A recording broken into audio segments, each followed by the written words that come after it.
Younger followers worried not only for Socrates' life, but for the future of philosophy itself. Would questioning now be dangerous? Would thinkers be punished for asking the wrong questions? Meanwhile, supporters of the verdict argued fiercely that Socrates had received fair treatment. They pointed to the vote numbers and reminded others that he had been treated as any citizen would be. Some argued that his teachings destabilized the minds of wealthy youths and encouraged disrespect toward democracy. To them, Socrates represented elitist thinking disguised as virtue. They pointed out that he refused to apologize or compromise, proving that he believed himself superior to the law. The political mood of Athens was fragile. The city had only recently restored democracy. It needed unity, not dissent. Many citizens believed that executing Socrates would help erase painful memories of the 30 tyrants. They thought eliminating him would remove philosophical seeds that once sprouted into treasonous leadership. Their logic was flawed, but the emotional weight behind it was enormous. Inside his holding cell, Socrates waited calmly. His friends visited him daily. They begged him to plan an escape. Exile was possible. Bribing guards was common. But Socrates rejected the idea. He believed that running from the verdict would contradict his principles. A man must obey the laws of his city, even if those laws act unjustly. To flee would mean admitting that philosophy existed only in comfort. And Socrates believed philosophy must endure under all conditions. During these final days, Socrates continued teaching. His cell became an academy where truth was explored more intensely than ever.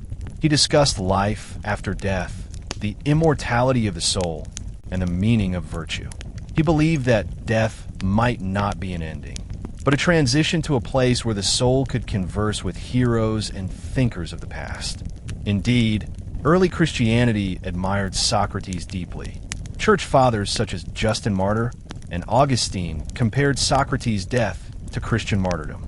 They believed anyone willing to die for truth served God, even without knowing Christ. Some Christian leaders called Socrates a proto-saint, arguing that he practiced spiritual morality long before their religion arrived.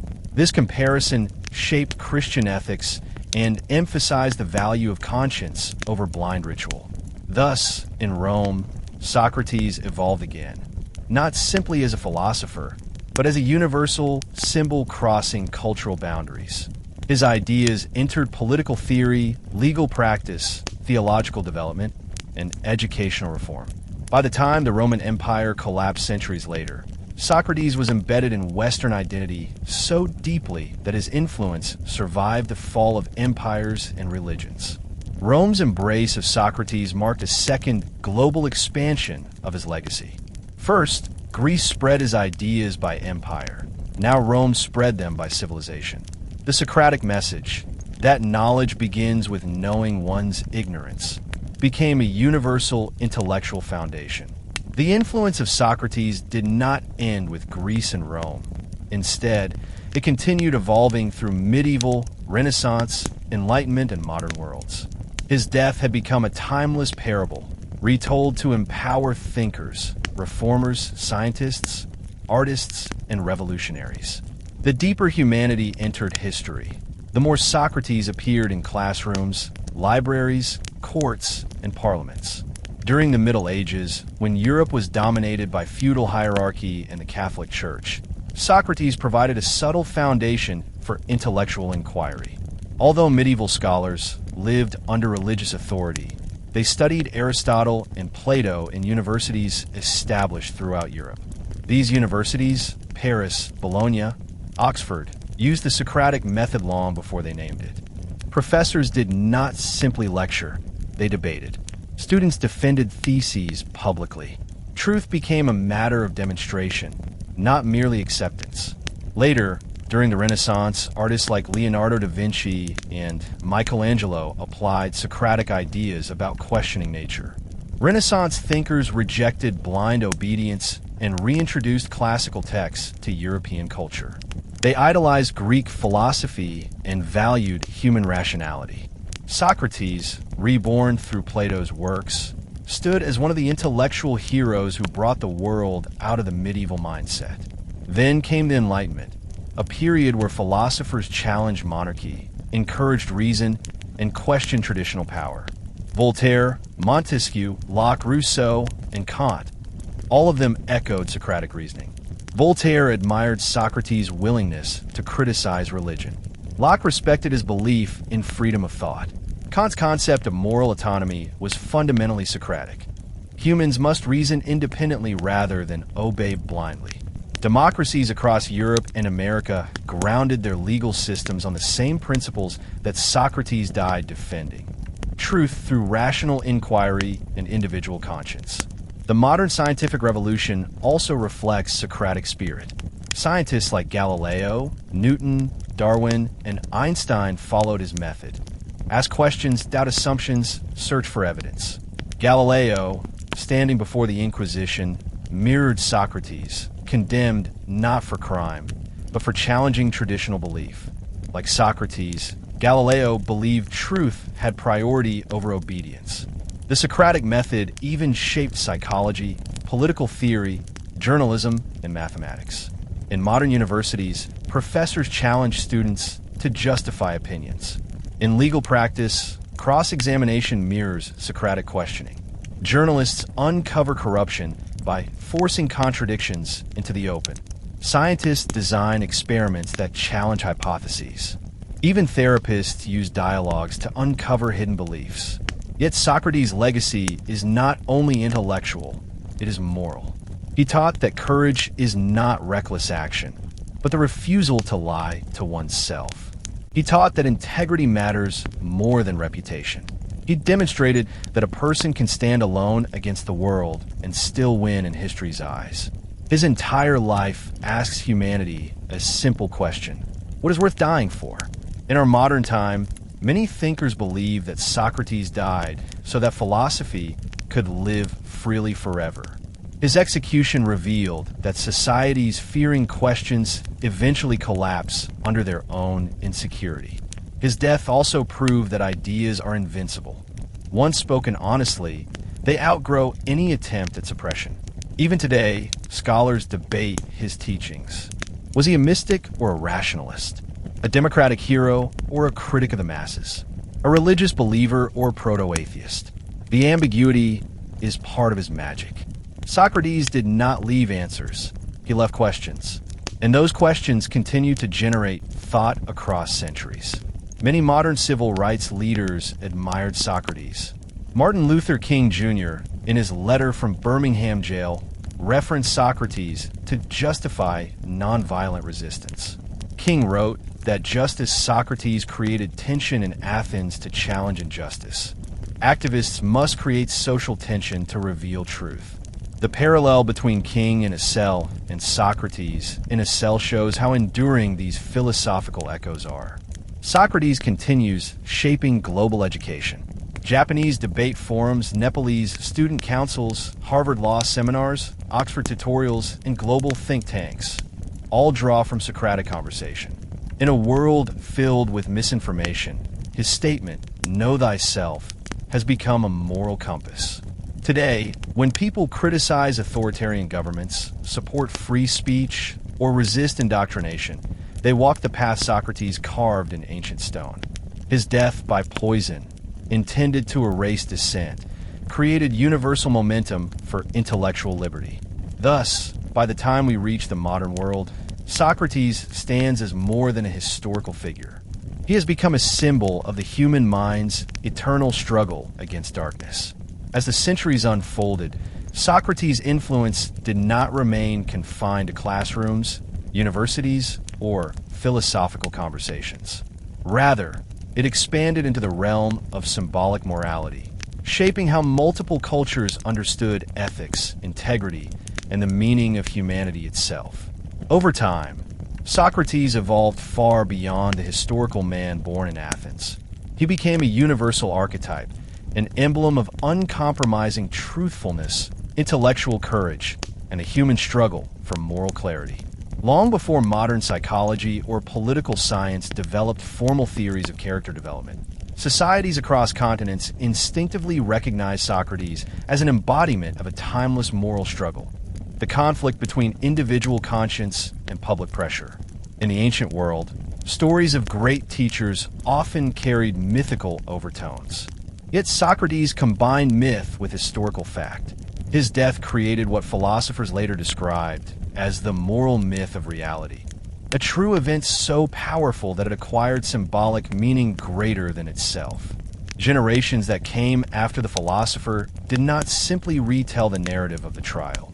They turned it into a paradigm of ethical resistance. Socrates had stood before 500 jurors who represented the heart of democracy.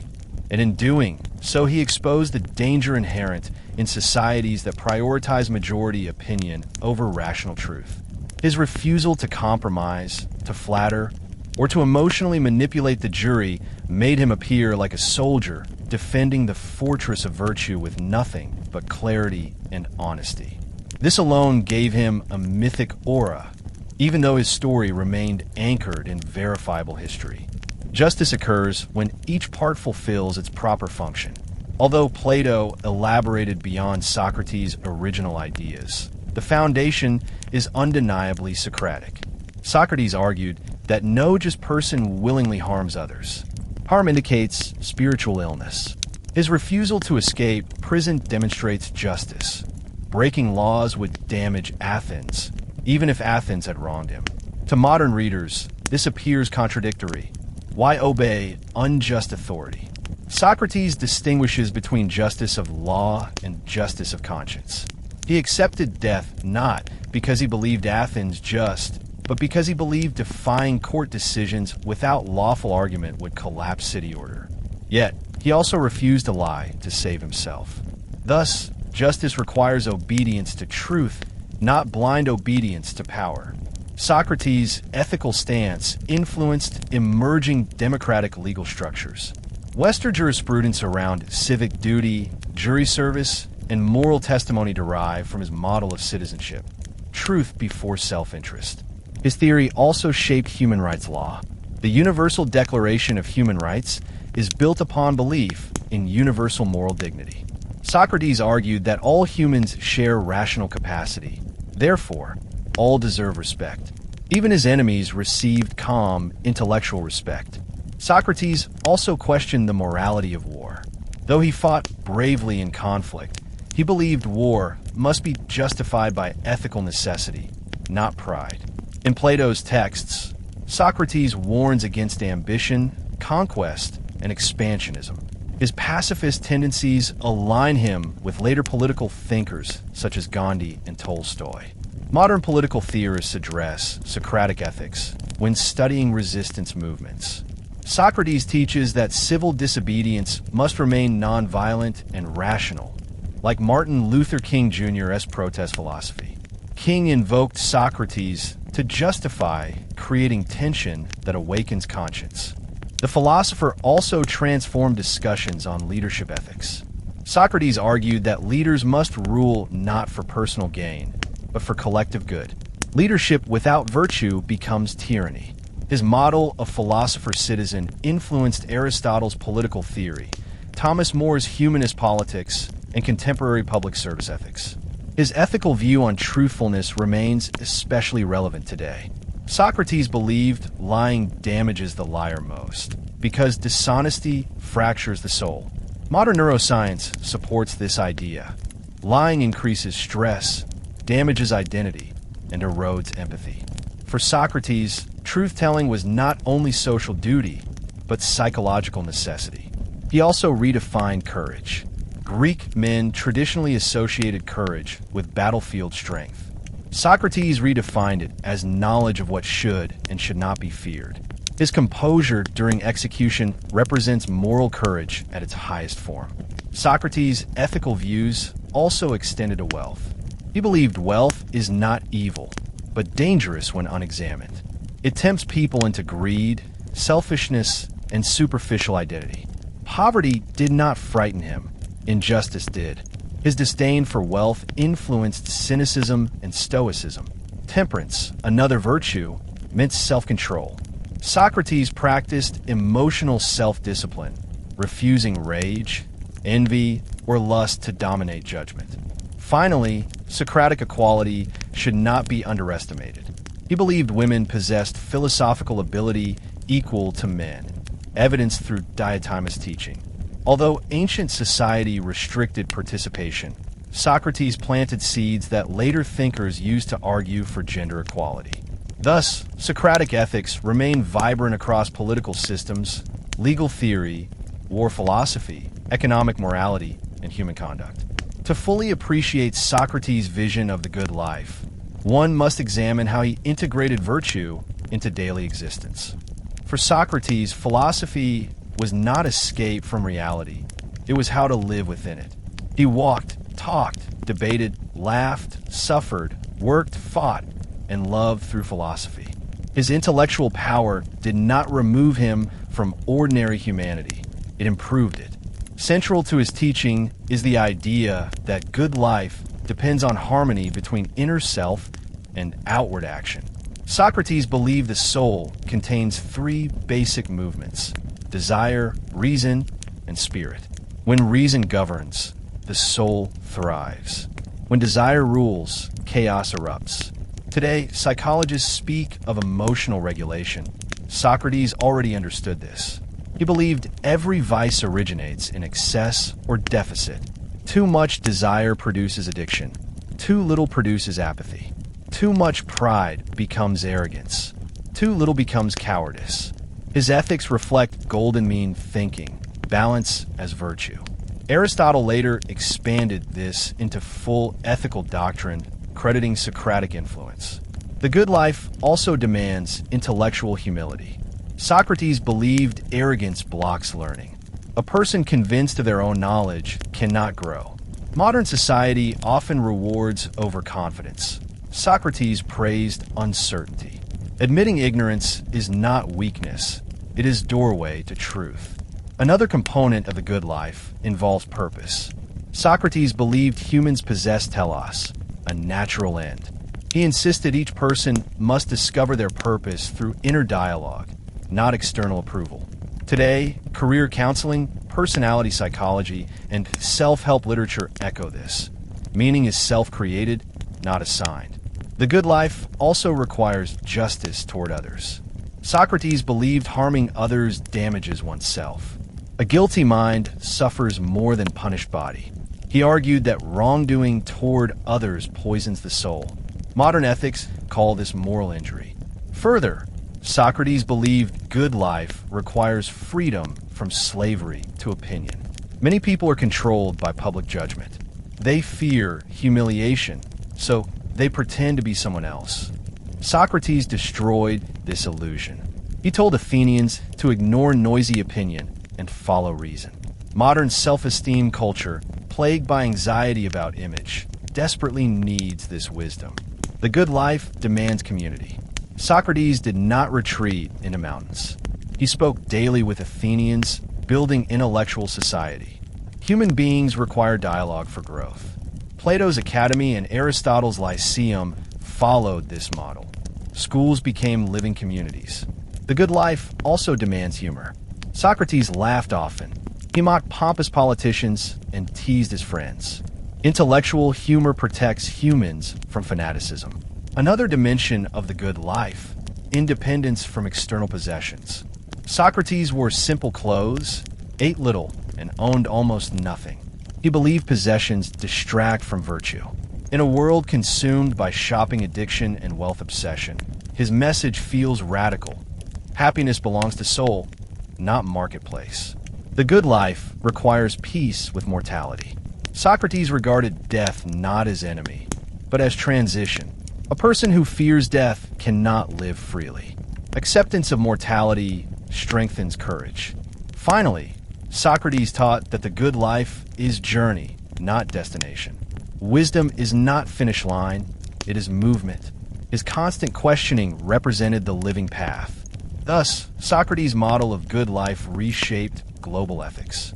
Self-honesty, courage, temperance, justice, curiosity, spiritual freedom, friendship, community, humility. Modern people struggle with anxiety, depression, loneliness, identity crisis, and moral confusion. Socratic philosophy offers antidote. Examine life, choose virtue, reject illusion, embrace reason, love truth. The legacy of Socrates extends far beyond philosophical inquiry and emotional depth. It fundamentally shaped the structural design of intellectual institutions across the world. Modern law, academic life, and scientific research all bear his imprint. Though universities were founded centuries after his death, the philosophical DNA at their core inherits Socratic method and purpose. The pursuit of truth through questioning rather than obedience. Socrates' influence on the law is particularly visible. The structure of courtroom cross-examination resembles the Socratic method almost directly. When a lawyer questions a witness, pressing for clarification, exposing contradictions, and breaking assumptions, the courtroom becomes a theater of Socratic inquiry. In ancient Athens, public trials already resembled debate, but Socrates created a new version of judicial logic. Evidence must be tested through interrogation, not accepted through authority. His own trial shows this perfectly. He dismantled Miletus accusations by asking pointed questions. Is your belief that I corrupt all the youth, or only some? Do I knowingly corrupt them, or unknowingly? If unknowingly, why not teach me instead of charging me? These questions follow modern legal reasoning. Probe intent, clarify scope, evaluate motive. Western jurisprudence learned more than style from Socrates. Legal philosophy today accepts that justice requires rational justification rather than emotional impulse. Greek jurors executed Socrates through fear and cultural insecurity, and this tragedy taught later civilizations that law must avoid mob judgment. Many modern constitutional protections arise indirectly from this lesson. Habeas corpus, the presumption of innocence, the right to counsel, cross-examination rights, and impartial jury selection all relate to Socratic belief that human judgment must follow reason, not hatred. Many legal scholars teach law students that Socrates was the first defendant recorded to represent himself through philosophical argumentation. The Socratic method also shaped the entire culture of legal education. In this painting, Raphael framed Socrates as a central force within the architecture of human knowledge. Painters from later eras also depicted the trial and execution. Jacques-Louis David's famous work, The Death of Socrates, portrays him surrounded by students moments before drinking the hemlock. He sits upright, muscles firm, finger pointing upward, as if explaining truth even at the edge of life. His students collapse in grief, yet Socrates shows no fear. David used bright light to illuminate Socrates' body while shadows surround others, symbolizing his moral superiority over death itself. This painting became a universal emotional icon, representing the victory of reason over oppression. Moreover, Socrates influenced personal identity formation. Artists began exploring their own consciousness. They painted self-portraits, not just appearances, but psychological states. Writers expressed inner monologues, exposing their minds to scrutiny. Socrates encouraged emotional honesty, the admission of weakness, confusion, anger, hope, desire. Before Socrates, few cultures celebrated introspection openly. After Socrates, introspection became a cornerstone of human creativity.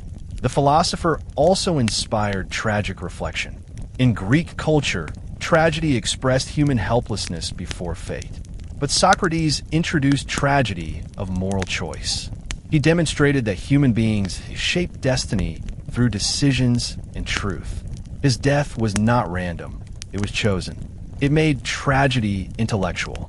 Students of art and literature use Socrates to critique governments, explore personal identity, challenge dogma, and question society's values.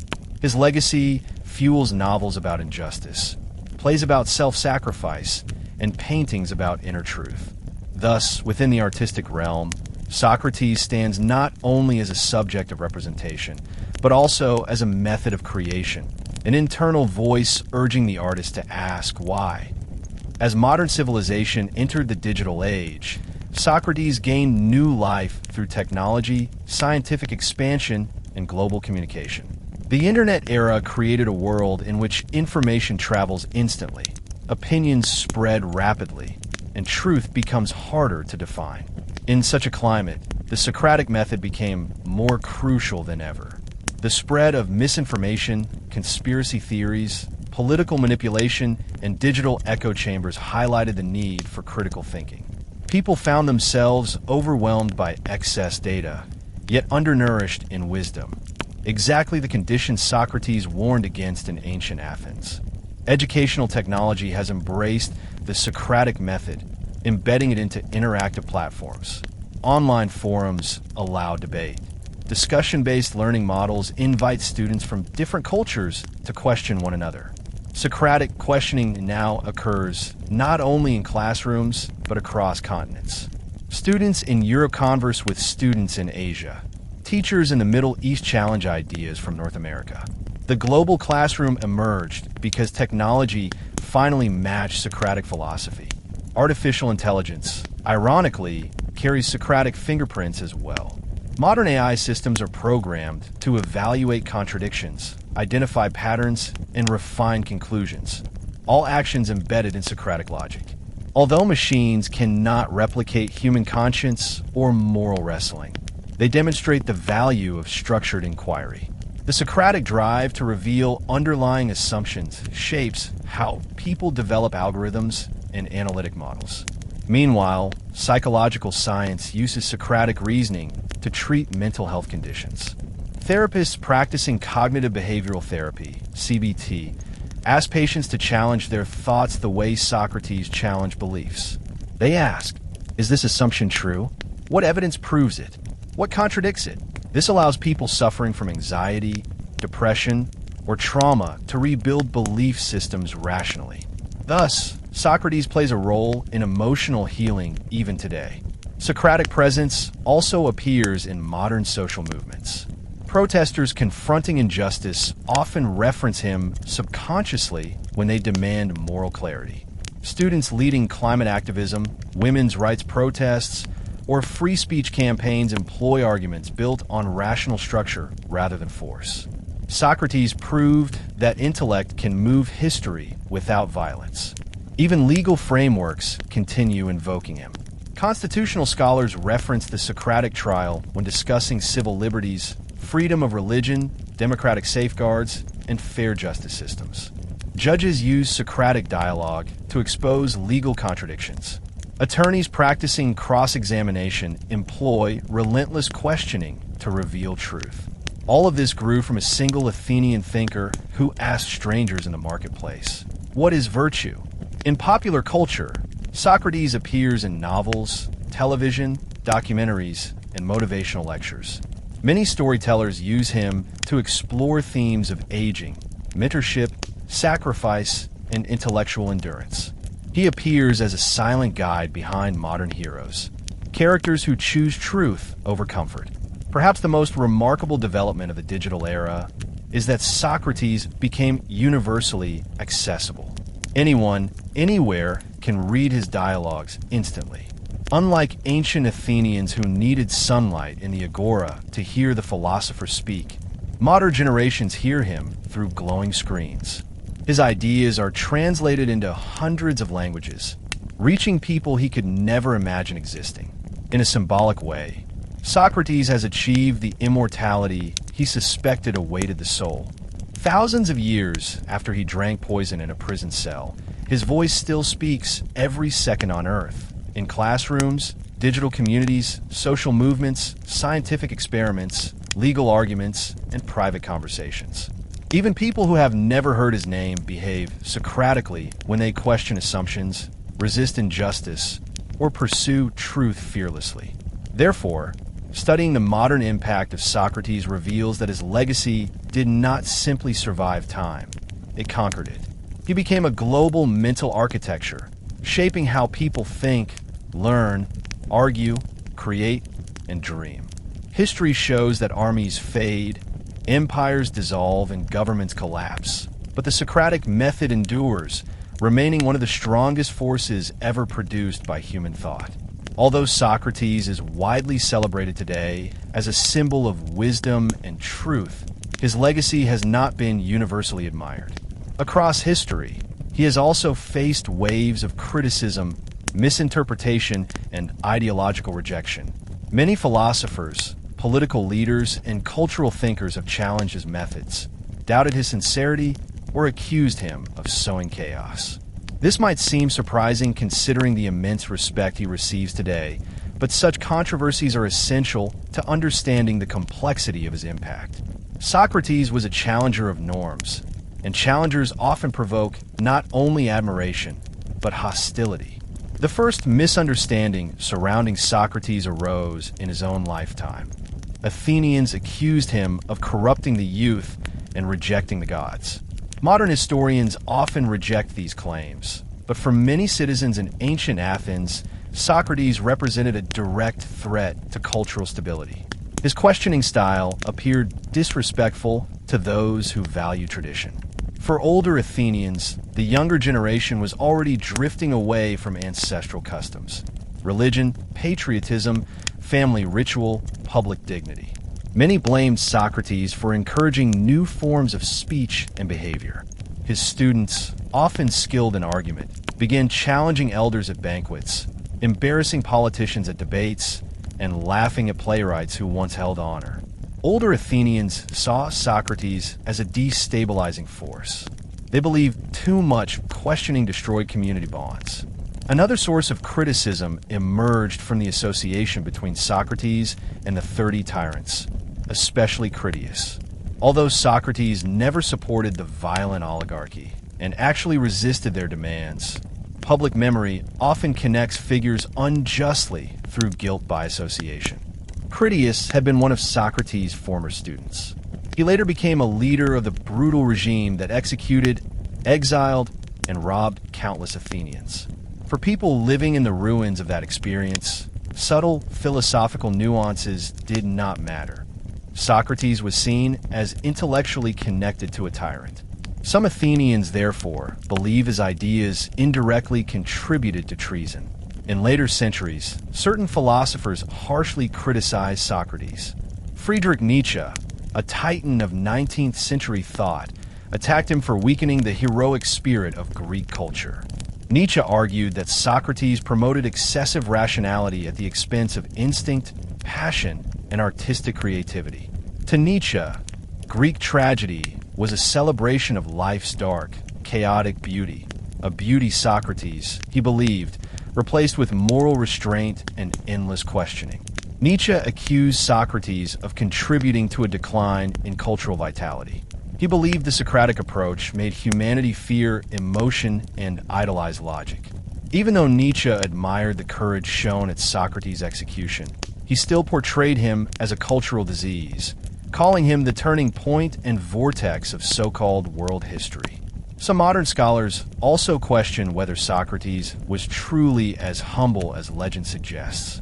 They argue he used intellectual traps to embarrass opponents, exposing their ignorance not out of kindness, but arrogance. According to these critics, Socrates may have enjoyed the power of being intellectually feared. They point to Plato's dialogues where Socrates wins every argument or walks away victorious. Was he open to being proven wrong? Or did he create conversations where only his perspective prevailed? While many reject this critique as misunderstanding the teaching method, it remains a significant academic debate. Another controversy concerns Socrates' religious beliefs. In law schools, especially in the United States, students learn through constant questioning. A professor presents a hypothetical situation, then interrogates students step by step. What principle applies? What evidence supports your interpretation? What assumptions are you making? What contradictions arise? This pedagogy mirrors ancient conversations between Socrates and his students in the Agora. Law schools call this the Socratic method, and it remains one of the most intense forms of professional training worldwide. Socrates also shaped the relationship between law and morality. Before him, law was often viewed as divine command or political decree. After Socrates, law became an intellectual artifact subject to rational evaluation. His argument that unjust laws exist and that conscience must question them helped shape civil rights arguments. Martin Luther King Jr. cited Socrates in defense of peaceful protest. Tension must be created to awaken society. Beyond the courtroom, Socrates influenced the library and university, institutions built upon the idea that knowledge should expand through continuous questioning. Ancient Greek scholars established the first academies inspired by his commitment to dialogue. Plato founded the academy specifically to preserve Socratic method. Aristotle, Plato's student, founded the Lyceum, which developed the beginnings of scientific categorization and empirical classification. These schools shaped the entire Western university model. Even now, students engage in seminars rather than passive lectures. They participate, argue, write, research, debate, and criticize. The Socratic spirit lives in academic freedom. Universities protect thought even when governments disapprove. Professors challenge tradition. Students challenge professors. Without this intellectual environment, modern democracy and science could not flourish. In law schools, especially in the United States, students learn through constant questioning. A professor presents a hypothetical situation, then interrogates students step by step. What principle applies? What evidence supports your interpretation? What assumptions are you making? What contradictions arise? This pedagogy mirrors ancient conversations between Socrates and his students in the Agora. Law schools call this the Socratic method, and it remains one of the most intense forms of professional training worldwide. Socrates also shaped the relationship between law and morality. Before him, law was often viewed as divine command or political decree. After Socrates, law became an intellectual artifact subject to rational evaluation. His argument that unjust laws exist and that conscience must question them helped shape civil rights arguments. Martin Luther King Jr. cited Socrates in defense of peaceful protest. Tension must be created to awaken society. Beyond the courtroom, Socrates influenced the library and university, institutions built upon the idea that knowledge should expand through continuous questioning. Ancient Greek scholars established the first academies inspired by his commitment to dialogue. Plato founded the academy specifically to preserve Socratic method. Aristotle, Plato's student, founded the Lyceum, which developed the beginnings of scientific categorization and empirical classification. These schools shaped the entire Western university model. Even now, students engage in seminars rather than passive lectures. They participate, argue, write, research, debate, and criticize. The Socratic spirit lives in academic freedom. Universities protect thought even when governments disapprove. Professors challenge tradition. Students challenge professors. Without this intellectual environment, modern democracy and science could not flourish. Some scholars argue he was more radical than his defenders claim. They propose that his inner daimonion signaled mystical thinking or personal spiritual revelation that contradicted traditional worship. To them, Athens may not have been entirely irrational in suspecting impiety. Then there is the question of his political stance. Did Socrates support democracy? His critics uncovered lines in Plato's Republic suggesting skepticism about democratic decision-making. They argue Socrates believed most citizens lacked wisdom required to govern.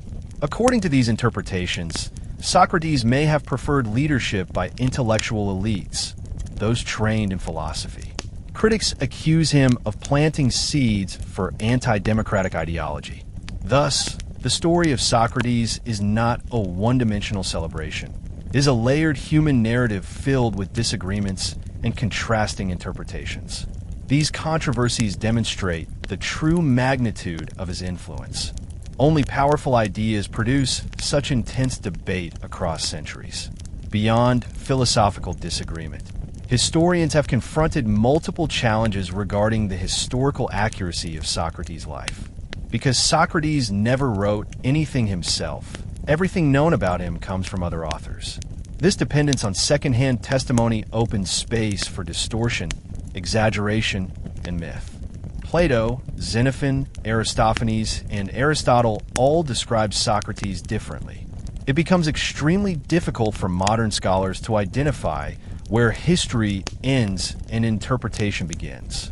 Plato's portrayal of Socrates is the most famous, yet some believe it is the least historically objective.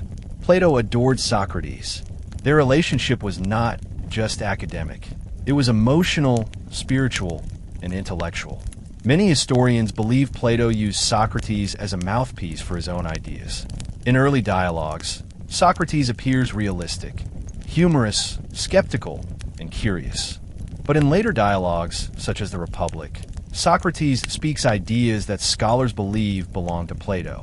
Critics argue that the real Socrates may not resemble the heroic philosopher shown in Plato's works. Instead, he might have been more ordinary, more flexible, and less systematic.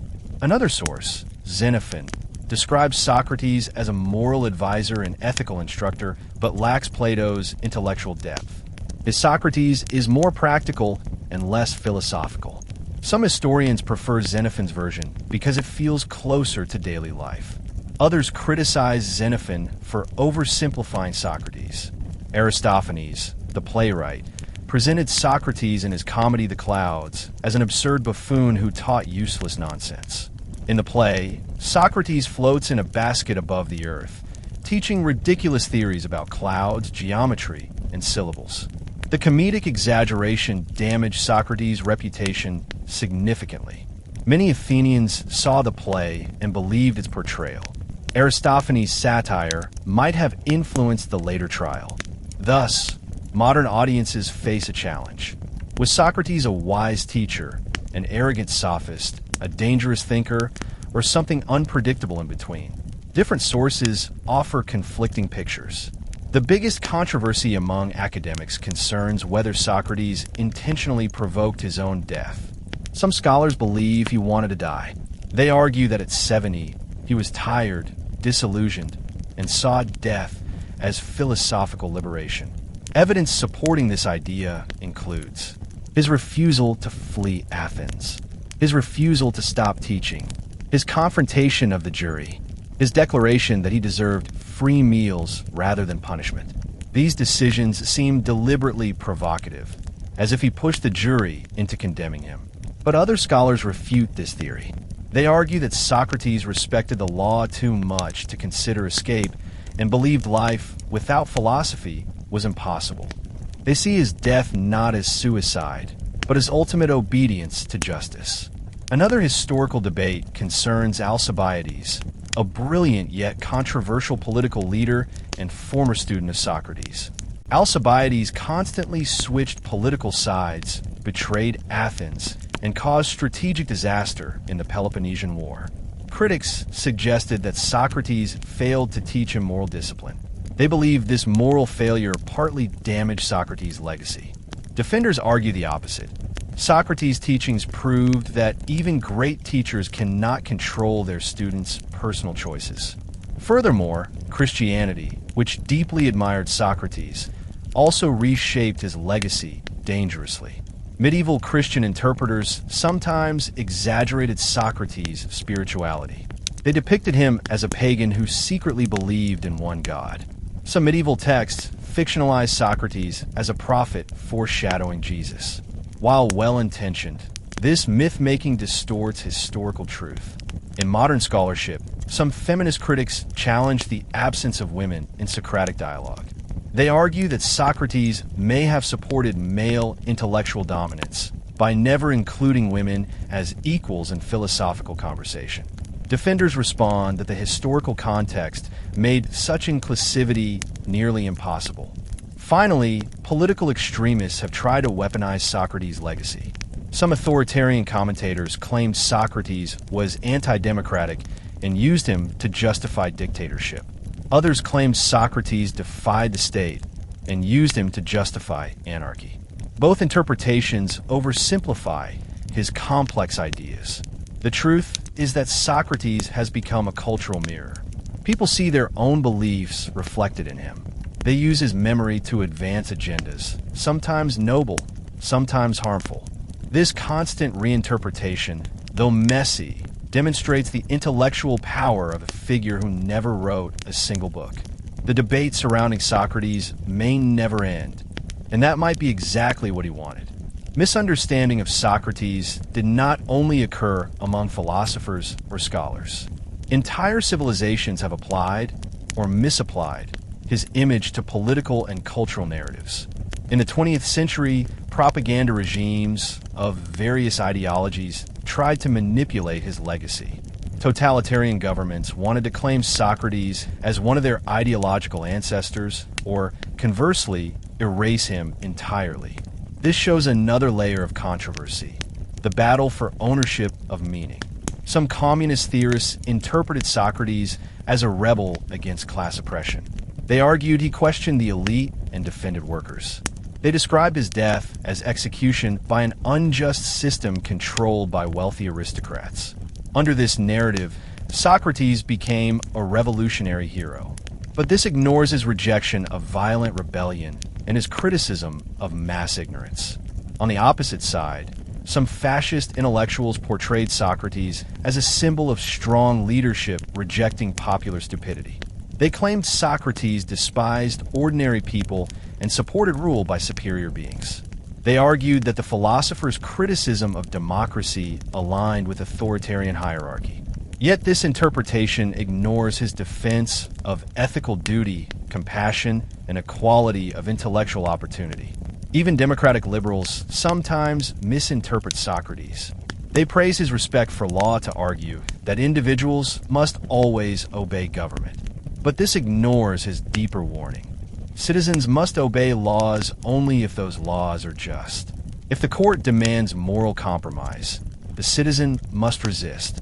Socrates stayed and died not because government was always right, but because his conscience demanded consistency.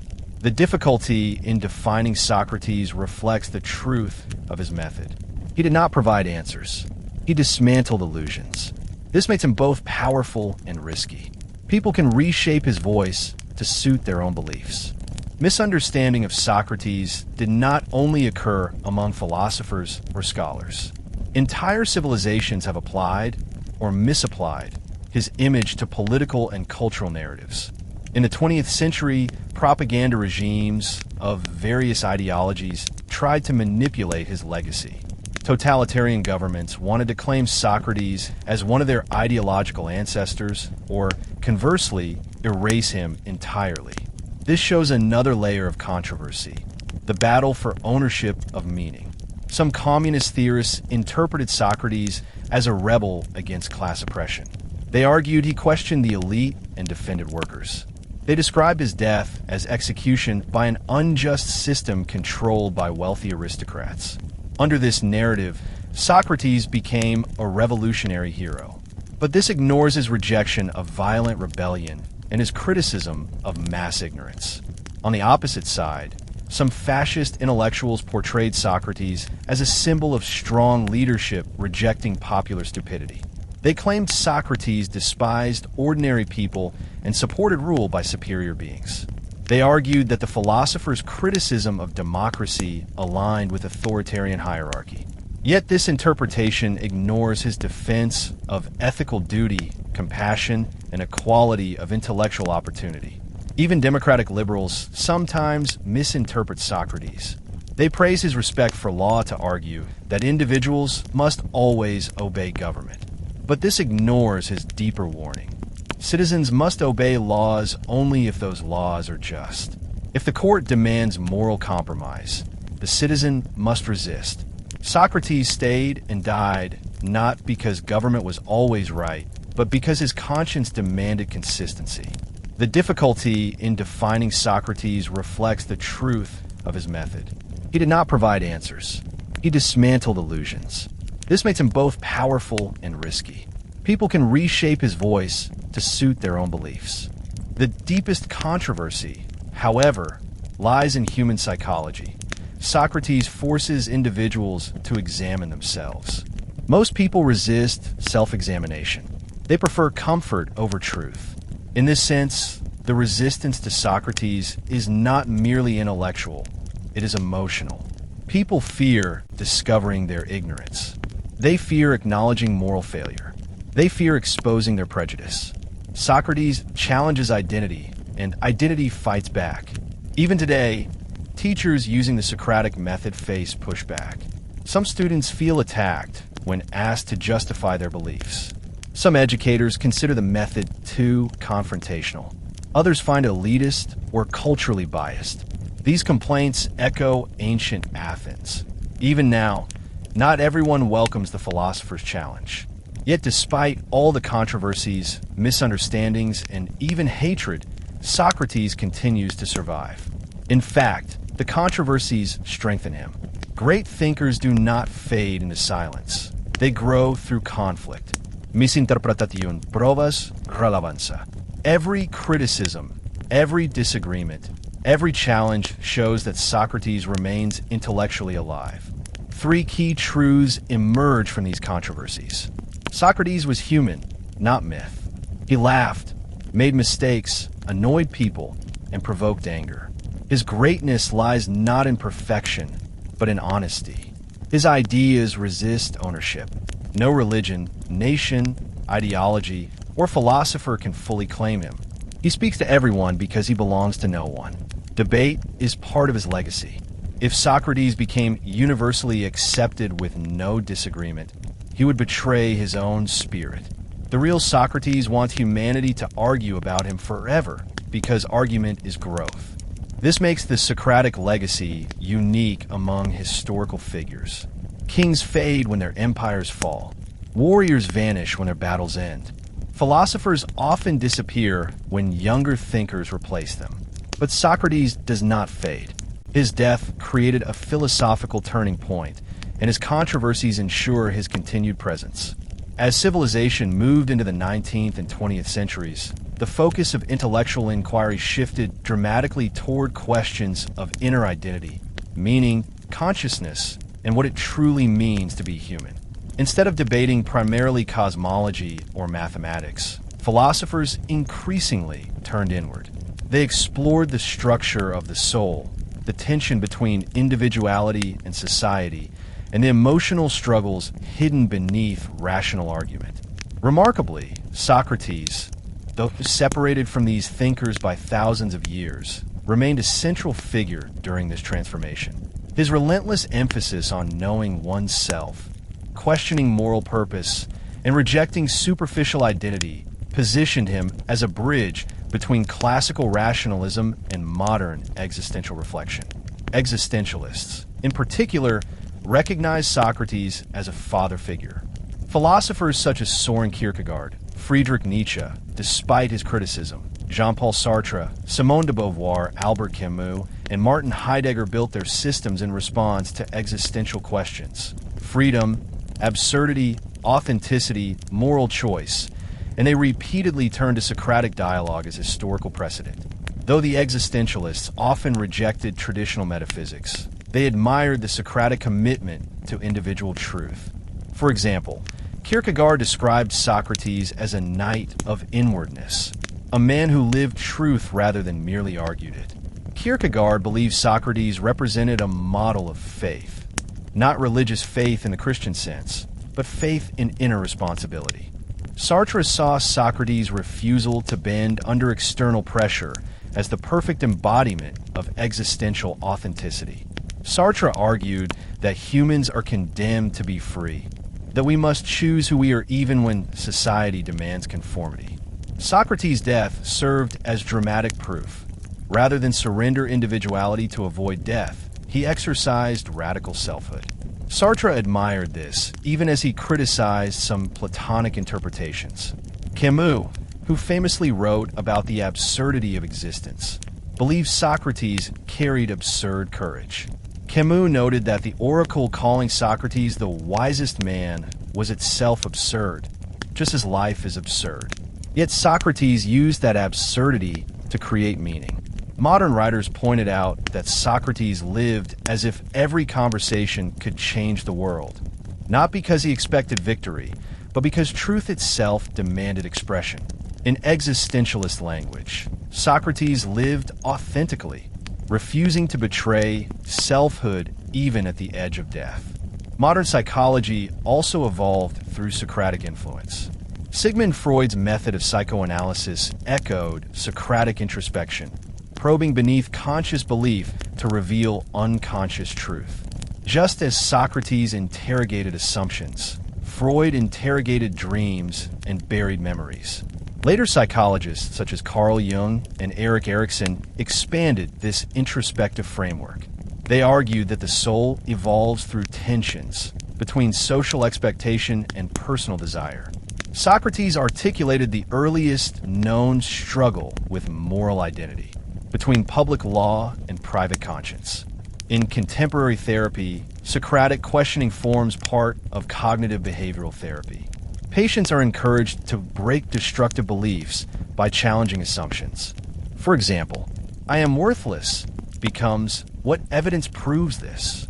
I will fail becomes, has this always been true? This reflective transformation stems from Socratic dialectic. Meanwhile, modern neuroscience, studying consciousness, thought, and emotion, also owes a conceptual debt to the Socratic idea that the mind contains layers of ignorance and knowledge. Researchers today examine decision-making, moral impulse, and cognition through brain imaging. Socrates anticipated the idea that thought is both rational and emotional. He believed the soul was complex rather than mechanical. Though modern science does not measure the soul in the classical sense, it continues exploring the inner universe of the human mind. The modern world also turned to Socrates in times of psychological crisis. After world wars, genocides, nuclear threats, and existential dread, people began questioning life's meaning more urgently. In the 20th century, philosophers used Socratic courage to argue that humans must continue pursuing truth even when civilization collapses. Writers like Viktor Frankl, surviving concentration camps, built theories of purpose that resonate with Socratic ethics. Meaning cannot be given. It must be created through inner choice. Socrates also influenced modern debates about personal authenticity. In societies driven by social media, advertising, and digital identity, people struggle to know who they really are. Socrates' warning, "Know thyself," speaks louder than ever. He believed society could never define a person. True identity emerges from internal examination. Thus, in the modern age, Socrates is not simply a philosopher. He is a psychological presence, shaping personal growth and emotional resilience. His influence stretches across therapy rooms, literature, identity theory, neurological study, and existential philosophy, proving that his legacy transcends academic boundaries and enters the deepest layers of human existence. Socrates' approach to identity also reshaped modern political conversation concerning individuality versus conformity. Modern democratic societies celebrate individual rights, freedom of expression, and personal opinion. But these same societies also pressure individuals to conform socially, professionally, and psychologically. Socrates' life mirrored this tension. He defied cultural norms not because he hated society, but because he believed genuine citizenship required independent thought. Today, this lesson resonates deeply within debates about nationalism, technology, social ethics, and human selfhood.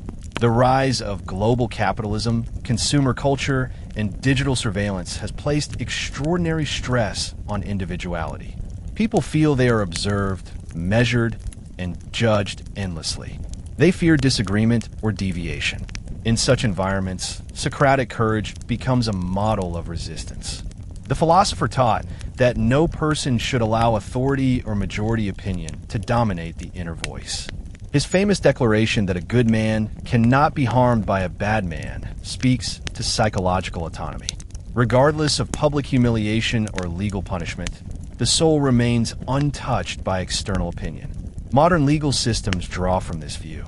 The right to remain silent, the right to legal defense, and the concept of innocence until proven guilty reflects Socratic warnings about mob justice.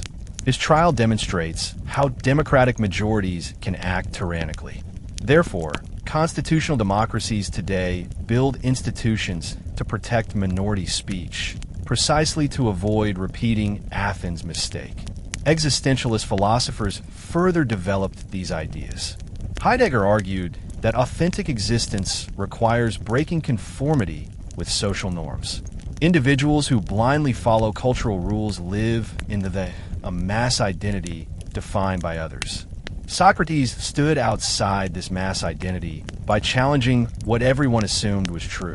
He lived not as an echo of the crowd, but as a free consciousness. Heidegger admired this, but also criticized Socrates for reducing being to rationality. Another dimension of modern Socratic influence lies in education. Universities around the world use the Socratic method not only to teach knowledge, but to build selfhood. Students who endure Socratic questioning learn to defend who they are, not just what they know. They develop confidence in their intellectual voice. At the same time, modern critics argue that Socratic questioning can be emotionally overwhelming. Students accustomed to passive learning may feel attacked when pressed to justify beliefs. This resistance mirrors ancient resentment in Athens. Not everyone welcomes intellectual challenge. Modern feminist scholars have also reinterpreted Socrates. They argue that the classic tradition often excluded women from philosophy, and that Socrates participated indirectly in normative structures that marginalized female voices. For example, his dialogues rarely include women, except in mythological or symbolic contexts. Feminist thinkers propose that philosophy influenced by Socrates became overly masculine, valuing abstraction over embodied experience. Yet other scholars defend Socrates, noting that he respected the wisdom of diatima in Plato's Symposium and that historical limitations, not personal prejudice, restricted his engagement with women. Regardless, the debate demonstrates that Socrates remains a living participant in modern cultural dialogue. Meanwhile, the topic of race, colonialism, and power has invited new interpretations. Some argue that Western philosophy, founded partly on Socratic thought, was later weaponized to justify imperialism and intellectual dominance. Critics claim Socratic discourse privileged a narrow cultural perspective. However, defenders respond that the Socratic method belongs to humanity, not to any nation. Countries across Africa, Asia, and Latin America have adopted Socratic reasoning to challenge colonial forces and promote independence movements. Socrates laid groundwork for peer review centuries ahead of its development. His method insists that knowledge becomes trustworthy only after brutal intellectual testing. In scientific journals today, ideas are reviewed, challenged, revised, and sometimes rejected, much like Socrates interrogated claims of knowledge until contradictions emerged. Modern research culture also mirrors his worldview. Socrates rejected arguments based on authority. His famous statement, "I know nothing," meant no belief is sacred unless reason confirms it. Science adopts exactly this premise. Hypotheses must be falsifiable. Data must be repeatable. Conclusions must be challenged. New ideas survive only if they withstand questioning. His legacy can also be seen in fields like psychology and education theory. Critical thinking education derives directly from Socratic structure. Instead of memorizing facts, students learn to think creatively. Primary schools increasingly adopt discussion-based learning to improve reasoning. Teachers ask, "How do you know?" Not just, "What is the answer?" Through his death, Socrates forced Athens, and later the world, to decide whether learning belonged to everyone. The democratic spirit of universities traces back to him. Knowledge, once reserved for aristocrats and priests, gradually became universal. Today, millions of students across Earth practice a version of his philosophy daily, even if they have never heard his name. Thus, Socrates did not merely shape ideas, he shaped institutions. His influence lives in law courts, classrooms, laboratories, libraries, debates, and intellectual culture itself. The next dimension of Socrates' impact involves the evolution of research ethics. Not every philosopher changed how humans search for truth. Socrates redefined truth-seeking as a moral act. Before him, Intellectual inquiry often belonged to priests or aristocrats and served political advantage. Socrates democratized truth. Identity in the digital age raises even more questions. Who are we when technology tracks our behavior? How do we preserve authenticity when social media shapes desire? What does free speech mean when words spread across the world instantly? Socrates helps answer these questions indirectly. He believed human beings must question desire itself, recognizing that hunger for approval corrupts judgment. The digital era often amplifies desire for validation. Socrates warned against living for the praise of others rather than for inner justice. Psychologically, modern individuals experience alienation, feeling disconnected from purpose. Socrates believed purpose arises from moral reflection, not external achievement. His teachings directly oppose modern belief that success equals wealth or fame. Instead, Socrates argued that success comes from living an examined life. Socrates also remains important in modern ethics concerning war and peace. Today, nations justify war with claims of necessity and righteousness. But Socrates insisted moral decisions require deep questioning. Are we acting from justice or from fear, pride, revenge, or profit? His approach continues to influence diplomatic ethics and international law. Thus, Socrates is not merely a cultural memory. He is a living philosophical companion walking beside modern humanity.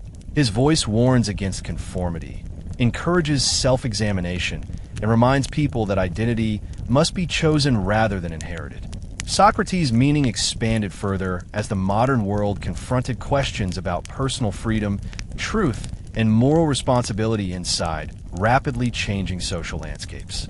The 20th century witnessed world wars, totalitarian dictatorships, mass propaganda, genocides, nuclear terror, global capitalism, and digital transformation. Through each historical wave, Socrates stood as a philosophical beacon guiding humanity away from intellectual surrender. His refusal to betray conscience became a symbolic foundation for modern freedom movements. Totalitarian regimes, Nazi Germany, Soviet communism, fascist Italy, and militarist dictatorships feared independent thinkers because independent thinkers exposed lies. Socrates' method became an opposite force to propaganda. His trial is studied today in political science to demonstrate how truth collapses under government control. The Nazis burned philosophical books that encouraged questioning. Stalin executed writers and scientists who challenged state doctrine. But even under such oppression, Socratic influence refused to die. Dissidents across the world copied Plato's dialogues secretly, teaching one another that government cannot imprison thought. The Socratic commitment to free speech helped build global human rights debates. The United Nations Universal Declaration of Human Rights mirrors Socratic themes: freedom of conscience, equal dignity, and intellectual liberty. Modern courts often reference philosophical history to defend press freedom, academic independence, and individual expression. This, too, originates from Socrates. In the mid-20th century, existential writers connected political oppression to inner emptiness. They argued that societies must respect each person's right to choose. Socrates had already demonstrated this through his trial. The state may hold power, but the soul remains free when it tells the truth. Modern ethics also struggles with artificial intelligence, genetic engineering, and environmental catastrophe. Socratic reasoning, questioning assumptions before acting, remains central to futuristic responsibility. Scientists debate whether machines should make decisions over human life. Politicians ask whether artificial intelligence threatens democracy. Philosophers insist that technology must be guided by moral clarity, not profit. These discussions reflect Socratic heritage. Endless examination prevents disaster. Furthermore, modern multicultural societies face intense moral conflict. Different religions, worldviews, and identities coexist, sometimes peacefully, sometimes violently. Socrates' principle of universal dialogue provides a starting point. All humans must stand equal before reason. Prejudice collapses when inspected rationally. Socratic reasoning suggests violence arises from unexamined emotions and tribal illusion. Education guided by Socratic method encourages empathy, because asking questions makes people listen instead of judge. Another dimension involves mental health. Modern individuals suffer anxiety due to overwhelming choice. Socrates recognized choice as blessing and burden. His life teaches people to accept uncertainty without paralysis. His insistence that wisdom begins with acknowledging ignorance reduces pressure to appear perfect. Modern psychology aligns with this. Accepting limits reduces stress and increases growth. The philosopher also influences activism. Social justice movements require moral courage. Socrates modeled how to stand against injustice without hatred. He resisted the tyrants without violence. He faced the court without insult. He accepted death without rage. Many modern activists compare their missions to his. Even interpersonal relationships reflect Socratic principles. He believed friendship required honesty, not comfort. Today, therapists encourage people to communicate truthfully, challenge harmful behavior, and abandon toxic roles. Romantic relationships flourish through honest questioning, not silent resentment. Thus, Socrates touches every corner of the modern soul. He lives in courtroom rhetoric, classroom debate, community activism, personal therapy, technological ethics, and political theory. His death, once viewed as tragic or unnecessary, now reads like the beginning of human intellectual adulthood. With his trial, humans learn to distrust mass opinion, to defend minority reasoning, to question authority, and to protect conscience. Looking at history from the execution onward, Socrates carved a path that led to the scientific revolution, Enlightenment revolution, democratic revolution, existential revolution, and digital revolution. What stands out most is this. Socrates did not fight for abstract metaphysics. He fought for the right of a human being to think. This right, more valuable than gold, stronger than armies, became the most precious inheritance he left to the world. As modern civilization developed new forms of storytelling, Socrates continued to appear, not merely as a historical figure, but as a narrative archetype embedded in humanity's collective memory. His image evolved beyond the boundaries of Greece, philosophy, or academia and entered literature, film, folklore, and even everyday metaphor. This transformation is a remarkable phenomenon. How can a man who never wrote a book become one of the most widely referenced characters in world history? The answer lies in the narrative power of his life. Socrates' biography reads like a perfect story structure. A hero who challenges tradition, a city torn by political trauma, a trial shaped by moral conflict, a courageous acceptance of death, and a legacy that transcends time. Ancient storytellers recognized this pattern early, and modern storytellers embrace it instinctively. His life functions like a myth, not in the sense of falsehood, but in the sense of universal emotional truth. Across cultures, myths serve to teach communities how to live. The story of Socrates teaches societies to value honesty over comfort, sacrifice over compromise, and questioning over obedience. Even people who know nothing about Greek history may understand, instinctively, the message of a wise teacher killed by an unjust court. This basic story structure appears in numerous cultures.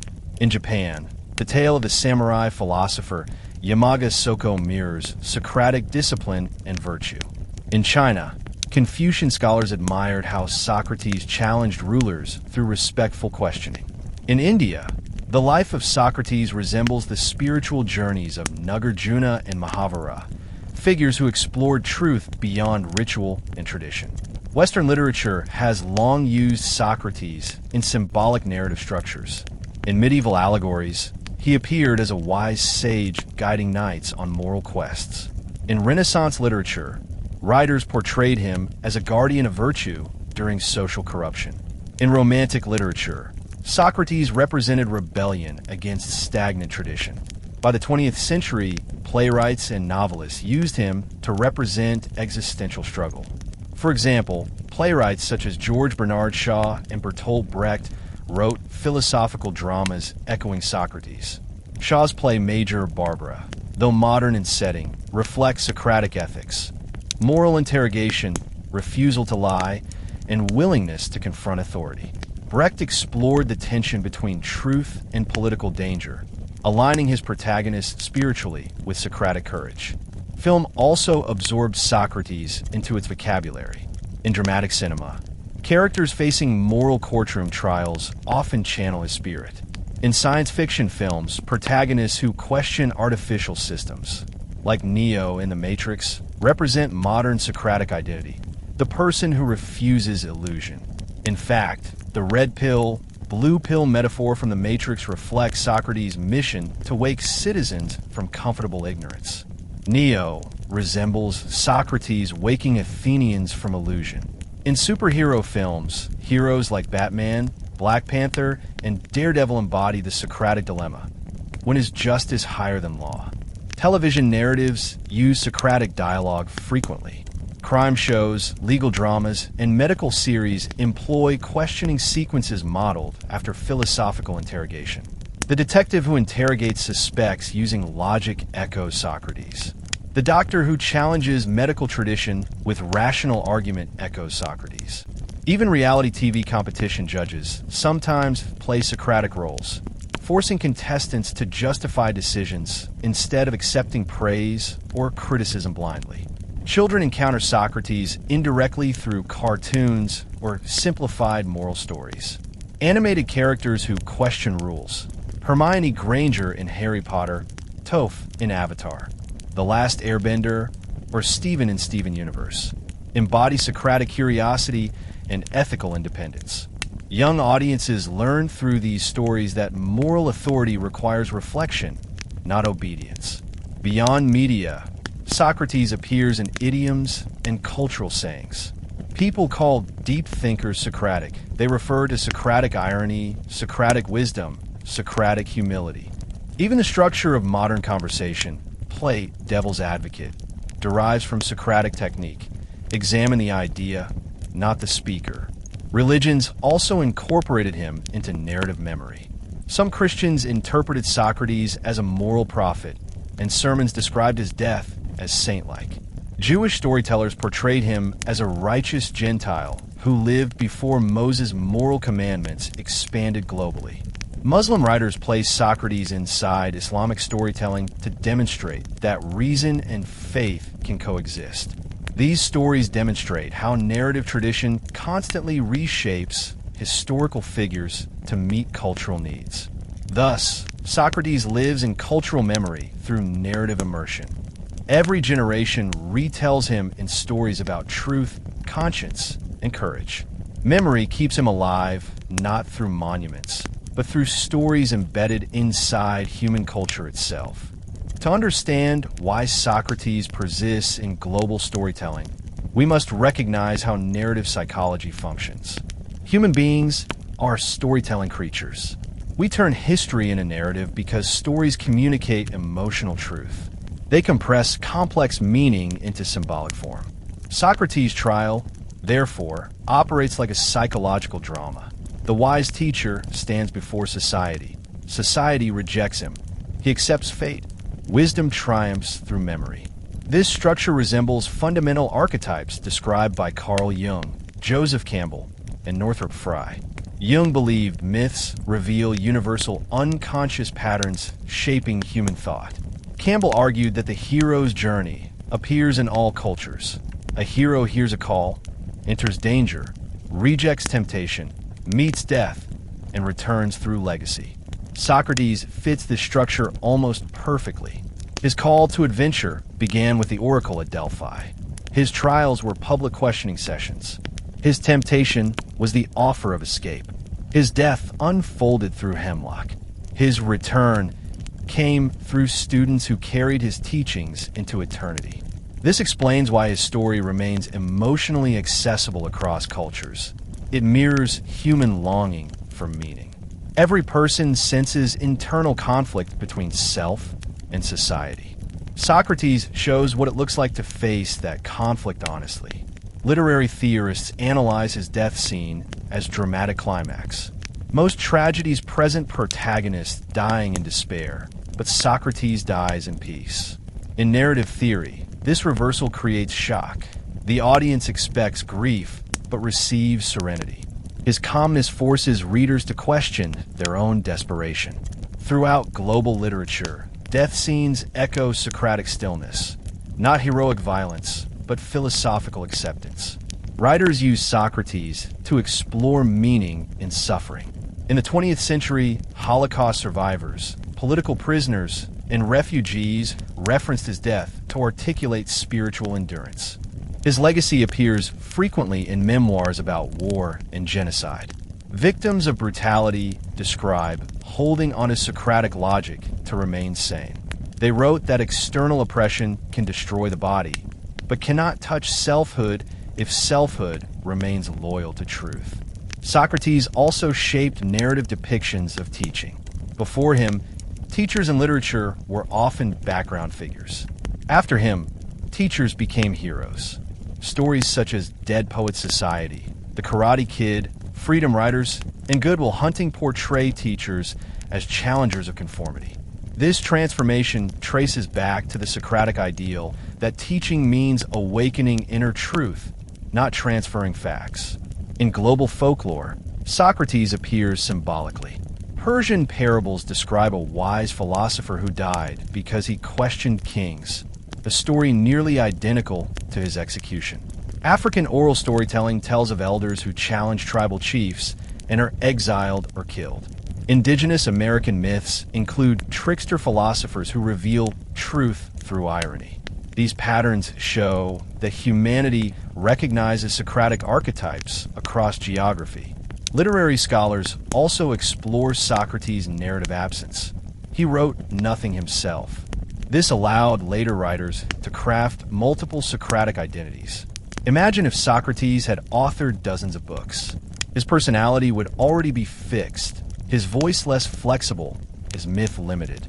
Instead, because Plato wrote his dialogues, Socrates became a narrative shapeshifter.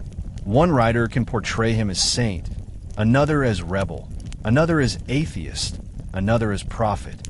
This adaptability explains why the Socratic myth expanded rather than contracted over time. Perhaps the most powerful cultural function of Socratic storytelling lies in ethical education. Stories about him teach children and adults alike that truth demands sacrifice. Unlike tales of warriors who kill or conquer, the Socratic hero uses conversation as weapon, reason as shield, and morality as legacy. The continued retelling of his life proves that humanity not only admires courage, it admires intellectual courage. There are countless stories of warriors, relatively few of thinkers facing death. Socrates, therefore, fills a narrative niche rarely occupied. Therefore, storytelling sustains Socrates not through glorification, but through recognition. Humanity sees itself in him, the flawed, curious, imperfect creature searching for meaning. Socrates remains alive in cultural memory because his core questions strike at the deepest human concerns. For more than 2,000 years, people have asked, what is truth? What is goodness? What is justice? What does it mean to live well? Why do we exist? These questions transcend era, language, nation, and religion. Civilizations rise and fall, yet these questions remain. People still wake up in the middle of the night wondering whether they have chosen the right path, whether they are good, whether they understand themselves. In every era, Socrates whispers the same challenge. Have you examined your life? This challenge shapes not only philosophy or science, but the inner emotional architecture of human beings. People use Socratic thought when facing personal crisis, when deciding whether to leave a destructive relationship, whether to challenge family expectations, or whether to pursue dreams despite societal pressure. The cultural memory of Socrates thrives because he rejects easy answers. Modern society is saturated with quick opinions, slogans, advertising, and ideological noise. Socrates responds with silent depth. Question everything, especially the assumptions that feel comfortable. His refusal to pretend to know what he did not know encourages intellectual honesty, rare in any age. Cultural memory also protects Socrates because he represents a kind of intellectual innocence. He never sought wealth, fame, or political power. He walked barefoot, spoke freely in public, and spent his life seeking virtue. In a world where corruption seems constant, people turn to Socrates as symbol of purity. Art memorializes him. Museums host statues. Libraries preserve scrolls. Governments etch his image into architecture. Universities adopt Socratic mottos. Philosophers include him in every syllabus. New translations appear annually. His name appears in award titles, classroom techniques, and rhetorical vocabulary. The cultural imagination also uses Socrates as warning. He reminds humanity that democratic societies can betray their ideals. Athens was the birthplace of democracy, yet it executed a democratic thinker. This irony remains powerful. When societies censor thinkers, the world remembers Athens. When governments arrest dissidents, people recall Socrates' trial. Thus, Socrates serves as moral compass.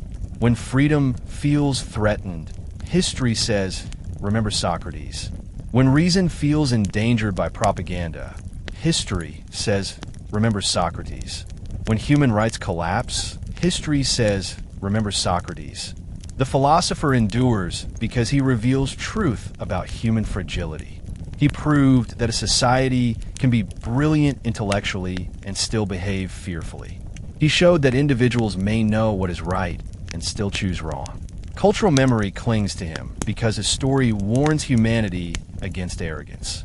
Finally, the emotional component of Socratic memory should not be ignored.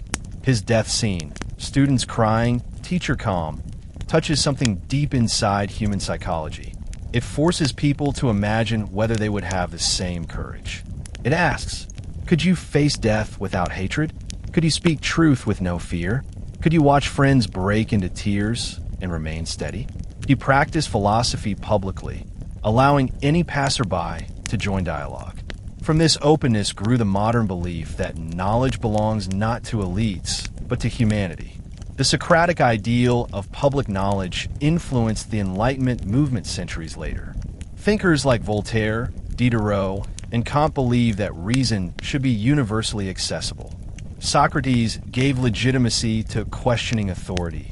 Enlightenment thinkers gave structure to that right. Without Socrates, the intellectual revolution that shaped modern Europe might never have emerged. Socratic research philosophy also shaped scientific integrity. Science functions under ethical commitment to truth regardless of convenience. Socrates believed ethical truth requires sacrifice. A scientist must accept data even when it disproves comforting belief. Today, scientific fraud, data manipulation, and political distortion contradict this Socratic foundation. Yet the very existence of research review boards and academic honesty pledges traces back to the idea that intellectual honesty defines human dignity. The Socratic structure also reshaped academic dialogue. In many cultures before Socrates, intellectual communication occurred through proclamation. A master spoke, students memorized. Socrates replaced proclamation with conversation. In the Platonic dialogues, Socrates asks questions and allows respondents to work through errors. This process teaches humility. Students learn that changing one's mind is not shameful. Modern universities reflect this belief. Professors encourage students to revise essays, rethink opinions, and critique their own arguments. This echoes Socrates' view that knowledge requires openness. Even more, Socrates believed research should seek truth, not victory. He avoided sophists because sophists sought to win arguments rather than discover truth. Few narratives test human emotion this deeply. Cultural memory keeps such stories alive not through logic alone, but through love, grief, admiration, and longing. Socrates therefore survives because humanity needs him, needs his questions, needs his courage, needs his presence. As long as humans think, love, fear, question, hope, and dream, Socrates will walk beside them.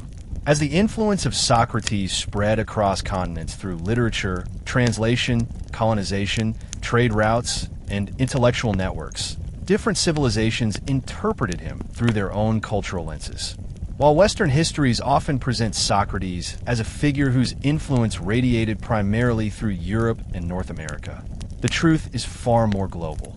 His words, methods, and legacy penetrated Asia, Africa, and indigenous societies in complex ways. These cultures did not treat Socrates simply as a Greek philosopher. They reinterpreted him, challenged him, and blended his teachings with local wisdom traditions.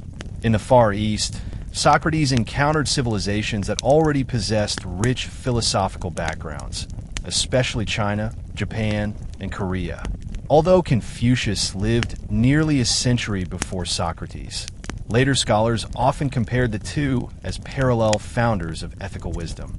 Confucianism and Socratic philosophy share a surprising number of similarities: respect for moral education, belief in virtue, emphasis on self-cultivation, and distrust of superficial wealth.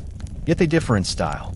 Confucius taught through moral example and ritual harmony, whereas Socrates questioned aggressively.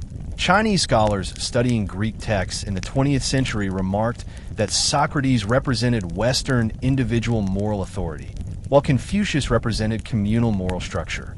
Nevertheless, Socrates gained respect in China during the late Qing dynasty and the Republican period, when modern intellectuals translated Plato's works. Scholars like Liang Shuming and Hushi promoted Socratic thinking as a force against blind tradition and authoritarian hierarchy. In the early 20th century, Chinese students openly used Socratic style in political debate, questioning the authority of emperors, landlords, and colonial powers. Mao Zedong himself studied ancient philosophy in school, and although he later condemned some Western intellectual ideas, the questioning spirit he initially encouraged among youth during the Cultural Revolution indirectly resembled Socratic rebellion. Japan, too, engaged deeply with Socrates during the Meiji Restoration. Japanese scholars translated Greek texts and used Socratic methods to argue for modernization. Philosophers like Nishida Kitaro examined Socratic selfhood and compared it to Zen introspection. Zen Buddhism teaches direct insight into the nature of mind, bypassing logic, but Zen koans often function like Socratic riddles. They break rigid assumptions, forcing deeper awareness. In Japanese universities, debate clubs modeled after Socratic logic became central to academic training, helping shape a culture of disciplined questioning. Korea, experiencing colonization by Japan and later division through war, also adopted Socratic reasoning in classrooms. Educators encouraged dialogue-based learning as a form of national reconstruction. Korean Christian seminaries especially found Socrates inspirational, linking his martyrdom with Christian moral courage. South Asia provides another compelling example. India already possessed ancient philosophical traditions stretching thousands of years: Vedanta, Buddhism, Jainism, Lokayata materialism, and Nyaya logic. When Indian scholars encountered Plato in the 19th century, they drew immediate comparisons between Socrates and Indian sages. Buddhist scholars admired his detachment from wealth, his belief in inner purification, and his challenge to social norms. Hindu reformers like Swami Vivekananda and Raja Ram Mohan Roy compared Socrates' death to spiritual renunciation. Mohandas Gandhi admired how Socrates embodied nonviolent truth, a concept Gandhi later transformed into satyagraha. Meanwhile, Islamic scholars of the Mughal period studied Socratic thought through Persian translations of Plato and Aristotle imported from Baghdad centuries earlier. Indian Muslim intellectuals, such as Dara Shurko, embraced Socrates as a philosopher who united logic with spirituality. Thus, Asia did not merely receive Socrates. It integrated him into complex philosophical mosaics. Africa, too, provides a deep intellectual history often overlooked by Western narratives. Northern Africa participated directly in Greek philosophy during antiquity. Alexandria in Egypt housed scholars who copied Socratic works. The North African Church, Father Augustine, born in present-day Algeria, carried Plato's Socrates into early Christian theology. Later, Arab conquest brought Islamic learning into the Sahara, spreading Socratic logic along trade routes. In West Africa, universities like Timbuktu preserved Aristotelian logic, which stems from Socrates through Plato and Aristotle. Scholars debated ethical and metaphysical questions using rational methods. Travelers described African scholars reciting Greek arguments in Arabic and Hausa. African oral traditions also share Socratic traits: dialogue-based teaching, communal reasoning, and storytelling used to reveal truth. In Ghana and Nigeria, elders lead public discussions that resemble Socratic circles. Participants ask questions, offer proverbs, and reveal contradictions in thought. South African resistance movements use Socrates symbolically. During apartheid, Nelson Mandela and Desmond Tutu spoke of inner freedom and moral truth in ways reflecting Socratic courage. Mandela, imprisoned and separated from public life, embraced reasoning and moral dialogue with opponents. He studied Greek classics while incarcerated, reinforcing Socratic endurance. In East Africa, scholars translated Greek philosophy into Swahili. Educators introduced questioning methods that challenged colonial ideology. Socrates became a tool of intellectual liberation, proof that Western thought could empower colonized societies rather than suppress them. Indigenous cultures outside Africa and Asia also responded to Socratic ideas. In North America, Native American philosophy has always valued dialogue, council discussion, and communal wisdom. Tribal councils employ consensus models resembling Socratic dialectic, though shaped by spiritual respect rather than argumentative confrontation. For many indigenous cultures, knowledge emerges through shared questioning, not authoritarian decree. When Western educators introduced Socrates to native schools, his ideas blended naturally with traditional council dialogue.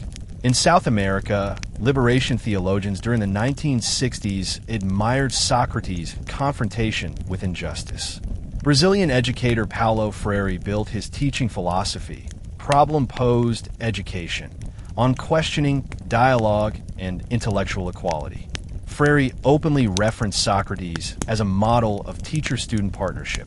Thus, Socrates did not remain merely a Greek figure.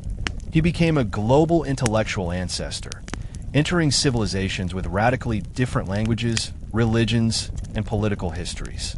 His influence shows that philosophical truth can transcend cultural boundaries. The cultural transfers between Greece and the rest of the world were not simple acts of adoption. They involved reinterpretation, pushback, transformation, and even resistance. Many societies did not accept Socrates unquestioningly. They confronted him, debated him, or modified him according to local needs. This process of reinterpretation reveals as much about those cultures as it does about Socrates. In China, where Confucian values emphasized social harmony and respectful obedience to elders, some scholars accused Socrates of destabilizing social order. They argued that his questioning style could encourage disrespect toward elders and harm the family structure. Confucianism prioritizes hierarchical relationships, father/son, ruler/subject, and critics believe Socratic doubt might corrode that system. Some Chinese educators warned that excessive self-questioning might weaken moral certainty. They believed that the Confucian path, emphasizing moral cultivation through role responsibility, offered a more stable social foundation. In Japan, Zen masters sometimes criticized Socratic rationality as too intellectual, lacking spiritual emptiness.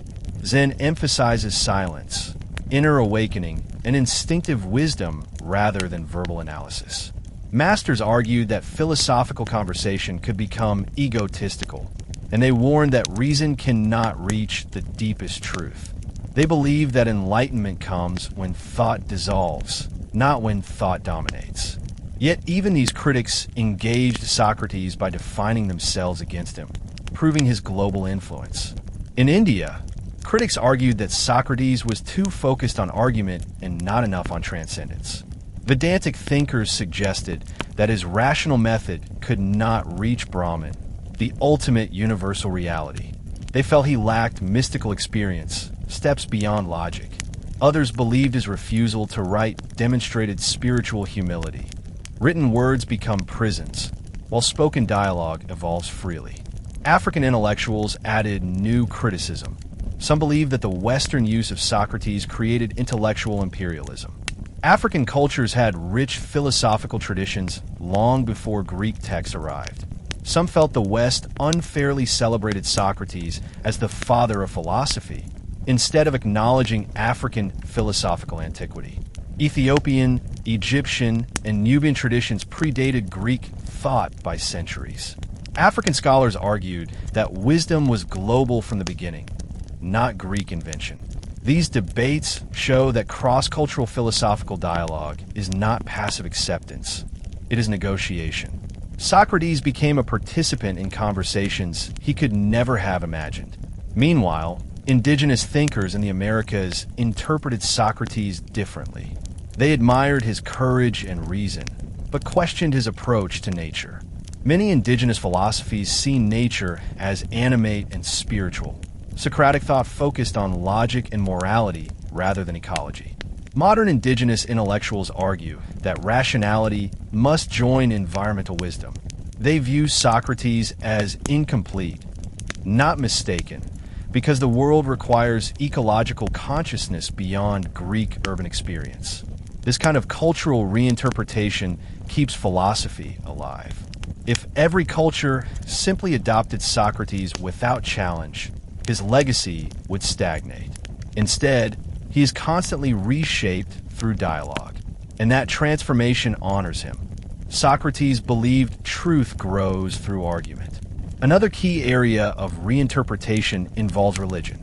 Muslim philosophers blended Socratic rationality with monotheism, but some conservative theologians resisted him, believing logic could weaken divine revelation.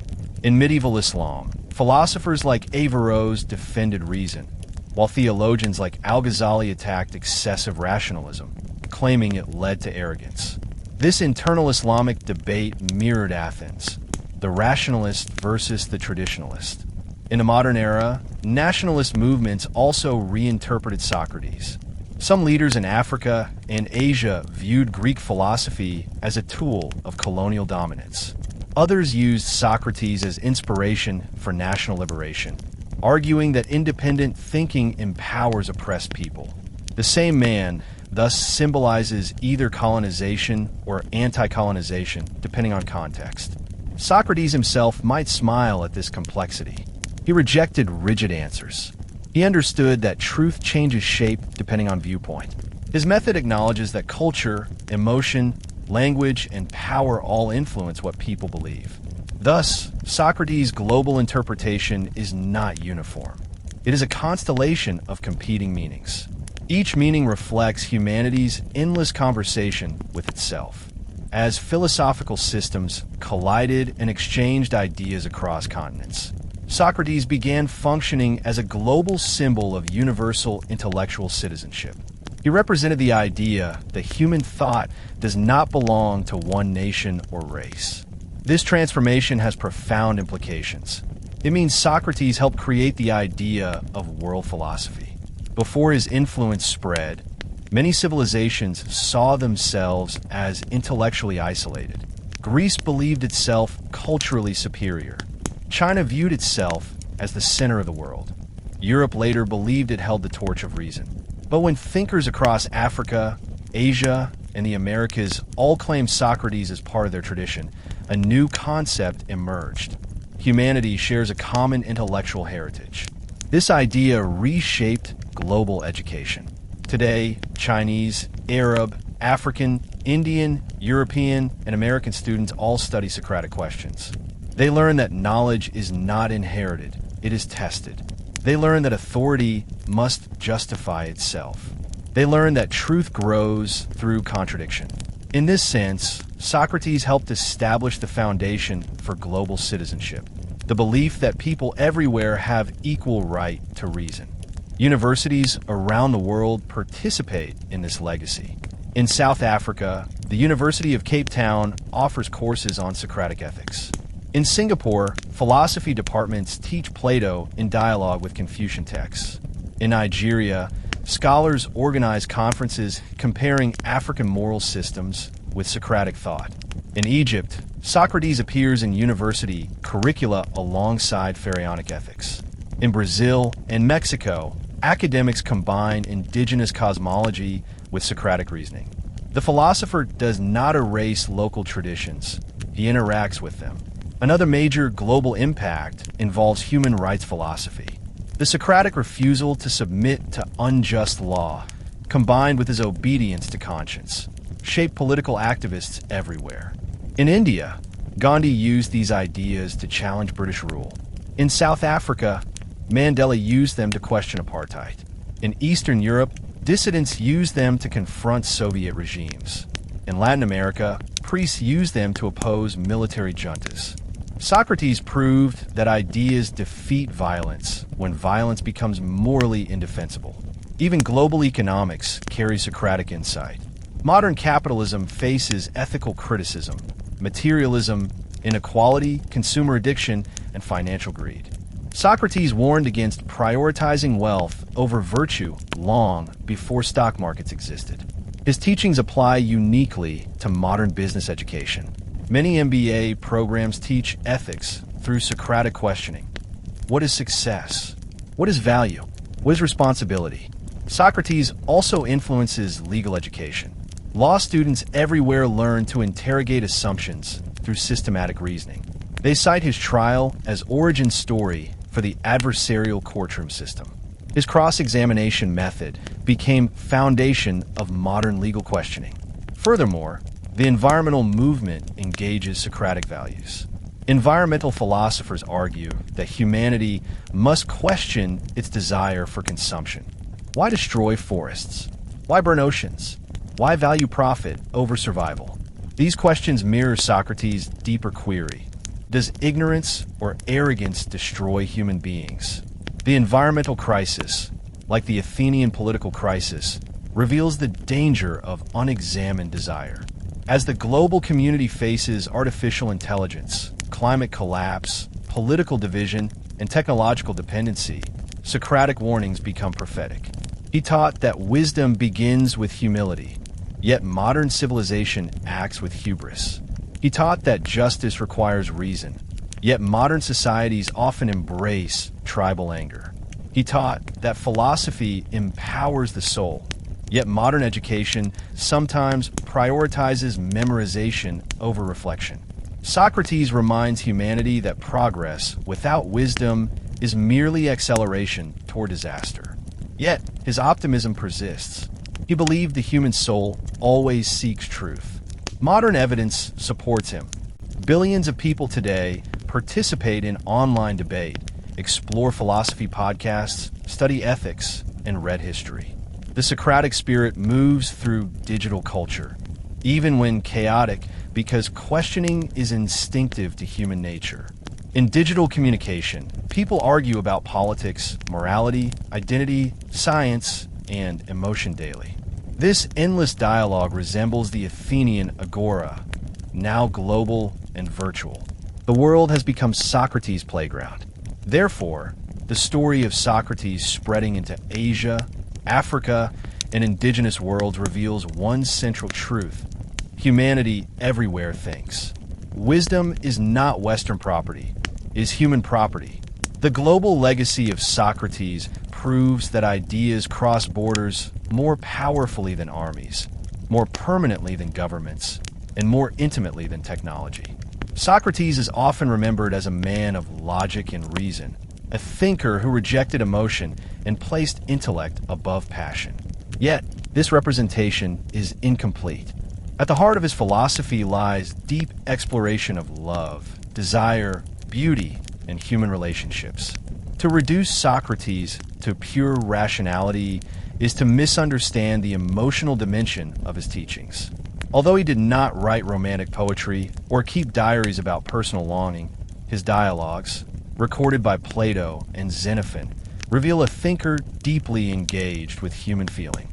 In Plato's Symposium, perhaps the most poetic philosophical text of antiquity, Socrates emerges not as the cold rationalist, but as a lover of wisdom, beauty, and human connection. The dialogue explores the nature of love, eros, and Socrates becomes its central figure. In the dramatic setting of a dinner party, surrounded by poets, aristocrats, and political figures, Socrates presents a view of love that challenges typical Greek assumptions. Traditionally, Greek culture celebrated physical beauty, heroic courage, and aristocratic lineage. But Socrates argued that true love begins in the attraction to physical beauty, yet must rise beyond it. For him, love is a ladder. One begins by admiring a single body. Then one loves all beautiful bodies, then beautiful minds, then beautiful practices, then beautiful knowledge, and ultimately reaches the love of beauty itself, pure, eternal, beyond form. This ladder of love, explained through Dituma, a wise woman whose existence scholars debate, reveals Socrates' emotional depth. His teaching suggests that love is not merely desire, but a transformative force leading the soul toward immortality. Socrates believed love reveals moral truth. Eros is not merely sexual desire, but longing to complete what is missing in ourselves. For Socrates, every human being feels this longing, this inner hunger for meaning, perfection, and connection. Modern psychologists call this existential desire. Socrates understood it intuitively. Human beings pursue relationships not only for pleasure, but to find identity. Today, academic institutions face this same temptation. Scholars sometimes value status, grants, or publication more than accuracy. Socrates warned against intellectual vanity long before competition existed. Furthermore, the structure of the scientific method, observation, question, hypothesis, test, conclusion, is practically Socratic conversation applied to nature. A scientist questions phenomena, interrogates assumptions, tests ideas, and uncovers contradiction. Socrates taught Athenians to think this way long before laboratories appeared. Socrates also influenced the modern concept of academic independence. In democratic societies, the university exists separately from government authority. Professors speak freely. Scholars publish without permission. This model reflects Socratic refusal to censor inquiry. His death, engineered by government fear, taught the world that political control over intellect destroys progress. The philosophical foundation of modern freedom of speech rests on Socratic ground. He argued that truth must be spoken publicly, even if offensive. Today, newspapers, journalists, activists, and whistleblowers echo his courage. Without Socratic precedent, democratic culture may not protect dissent so fiercely. Socrates also influenced moral education. Many modern ethical training programs, medical ethics boards, business ethics courses, law ethics seminars use Socratic questioning to explore dilemmas. Doctors ask, should life be prolonged at any cost? Should machines replace decisions about dying? Lawyers ask, should justice prioritize punishment or rehabilitation? Business leaders ask, should profit outweigh social responsibility? These questions mirror his belief that morality must be reasoned, not inherited. Lifelong learning, another modern value, derives from Socrates. Unlike other Greek intellectuals, he remained student throughout his life. This attitude created a new educational ideal. Nobody finishes learning. In this sense, Socrates was the first philosopher to describe emotional incompleteness. He argued that lovers project their own ideal selves onto another person, seeing what they could become rather than what they already are. This view anticipates Sigmund Freud, Carl Jung, and Jacques Lacan, all of whom believe desire is psychological yearning, not only biological impulse. The emotional maturity of Socrates also appears in his friendships. Unlike other Greek philosophers who focused on metaphysics or cosmology, Socrates spent his life walking through the streets of Athens, building relationships. He befriended artisans, soldiers, politicians, and children. His method depended on human connection. He believed conversation formed the deepest kind of love, a union of souls seeking truth. Some Athenians misunderstood his close relationships with young men like Alcibiades, Critias, and Chaerephon. They accused him of corrupting youth, yet the corruption they feared was intellectual, not sexual.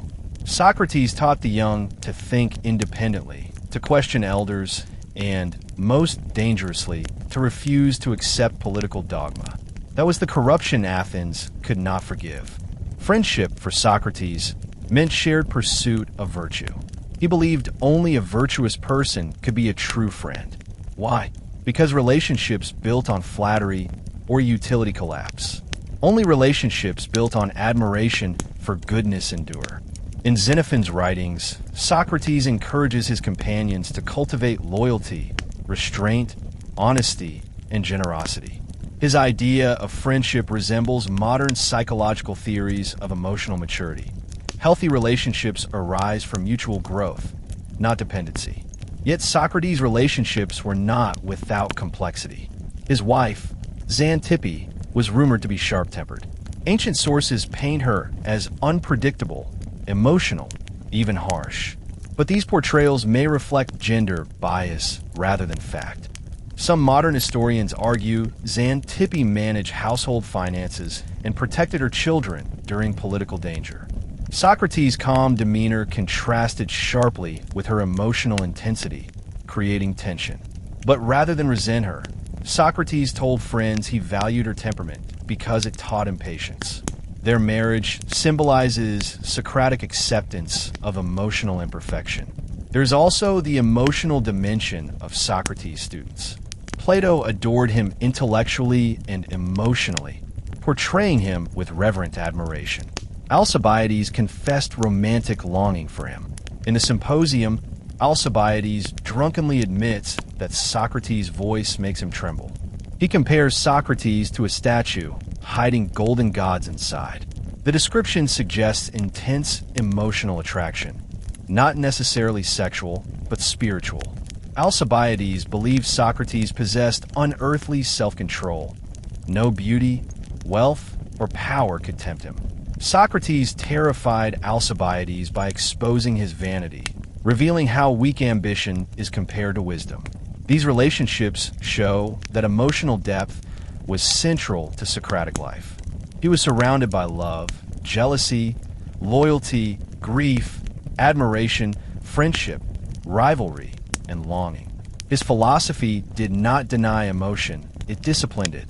Therefore, Socrates' contribution to the human experience extends beyond logic. He developed a philosophy of love that shaped later thinkers.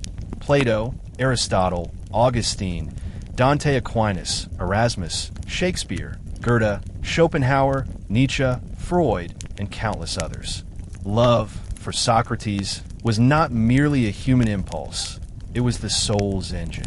While Socrates offered poetic views on love, he also shaped the world's ethical understanding of desire and sexuality. Ancient Greece was far more sexually open than many later cultures. Relationships between men and adolescent male students, though structured by age hierarchy, were common. Many modern readers struggle with this cultural context. To understand Socrates' position, one must remember that Greek sexuality operated within different moral frameworks. The Greeks believed that love between men fostered intellectual and military excellence. Yet Socrates opposed the sexualization of mentorship. He consistently avoided erotic relationships with students despite their advances. In the Symposium, Alcibiades confesses that he attempted to seduce Socrates, not unsuccessfully, but unsuccessfully. Socrates rejected him kindly, but firmly, believing romantic desire could distort intellectual pursuit.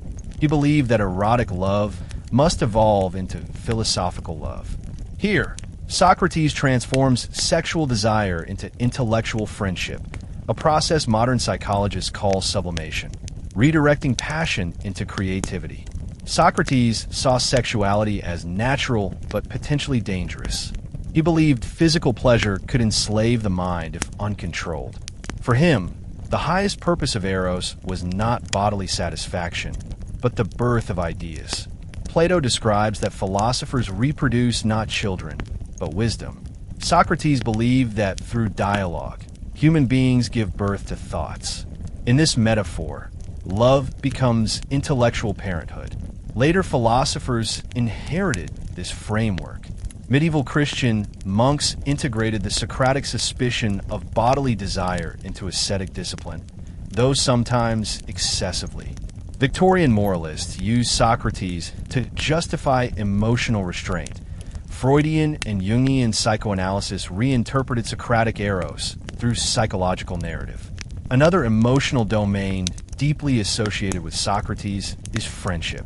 Unlike romantic love, Socratic friendship does not seek possession. Instead, friendship celebrates equality. Socrates argued that loving someone for their appearance, wealth, or status is not friendship.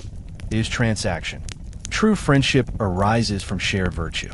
Socrates stated that no wicked person can be a friend because wickedness inevitably destroys trust. This belief influenced later thinkers dramatically. Aristotle developed a taxonomy of friendship: friendships of pleasure, friendships of utility, friendships of virtue. Aristotle admitted that his ideas came directly from Socrates. After Aristotle, Roman authors like Cicero wrote extensive works on friendship, referencing Socratic influence.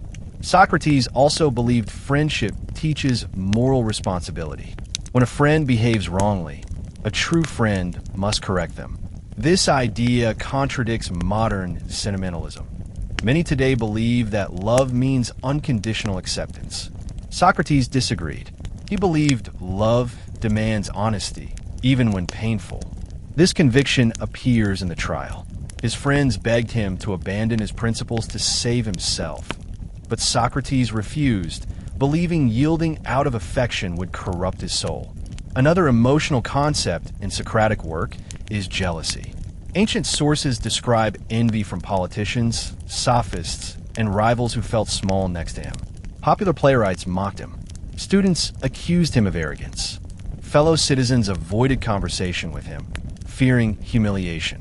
Emotional reactions to Socrates shaped his life as much as intellectual ideas. His execution itself was emotional tragedy disguised as legal procedure. The jurors who sentenced him were not neutral minds. They were human beings influenced by resentment, insecurity, and anxiety. Athenians lived through war, plague, civil conflict, and humiliation. Their emotional wounds made them suspicious of philosophers who questioned tradition. Socrates' death demonstrates emotional psychology shaping political decision-making. Fear killed him, not logic. Therefore, any modern understanding of Socrates must consider emotional context. His ideas did not float abstractly above human experience.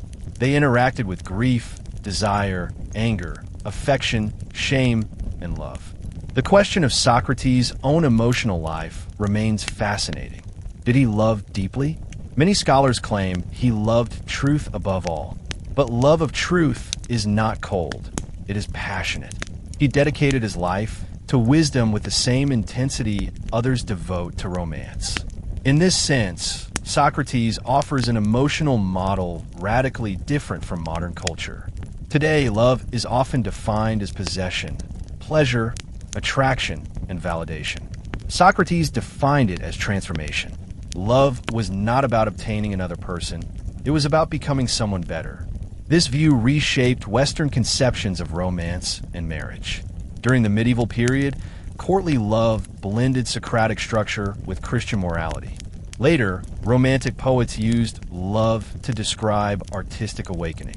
Modern psychology defines love partly through growth, emotional security, and mutual reflection, all concepts that trace back to Socratic roots. Therefore, to understand Western emotional identity, one must understand Socratic eros. The emotional teachings of Socrates did not end with sexuality or friendship. They expanded into his understanding of beauty, courage, vulnerability, grief, and moral love. Socrates believed beauty was not merely visual, it was ethical. True beauty reflected harmony between soul and action. This belief contradicted Greek aesthetics, which glorified physical perfection. Socrates himself was famously unattractive by Greek standards: bald, short, muscular, with a flat nose and bulging eyes. Yet his students described him as the most beautiful soul in Athens. This concept is revolutionary. Until Socrates, beauty was external. After Socrates, beauty also became internal. Western culture inherited this dual meaning: physical beauty and moral beauty. Writers, poets, and artists frequently depict characters who appear ordinary externally but radiate inner light. Socrates began that transformation. Another cornerstone of emotional Socratic philosophy is courage. He believed courage was not fearlessness, but rational understanding of what should be feared. Animals flee danger instinctively. Human beings can choose. Courage, therefore, becomes intellectual emotion. This view influenced military ethics. Roman generals read Socrates to learn moral clarity. Renaissance warriors studied him to balance anger and duty. Modern soldiers read him to understand sacrifice. His death scene remains one of the most powerful expressions of courage in history. Not because he fought, but because he accepted. Socrates also offered emotional wisdom regarding grief. In Plato's Phaedo, Socrates comforts friends devastated by his approaching death. He tells them the soul is immortal and that death should not paralyze the living. His goal is not denial, but healing. He treats grief as natural yet transformable through reason. Today, therapists echo this. Processing loss requires meaning-making. Socrates provided meaning in the darkest hour. His emotional view of vulnerability is equally profound. Socrates admitted ignorance repeatedly. He never pretended perfection. Modern society worships certainty, but Socrates argued uncertainty is honest. Vulnerability, therefore, becomes strength. This idea now appears in therapy, leadership training, parenting, and relationship counseling. Socrates anticipated psychological truth.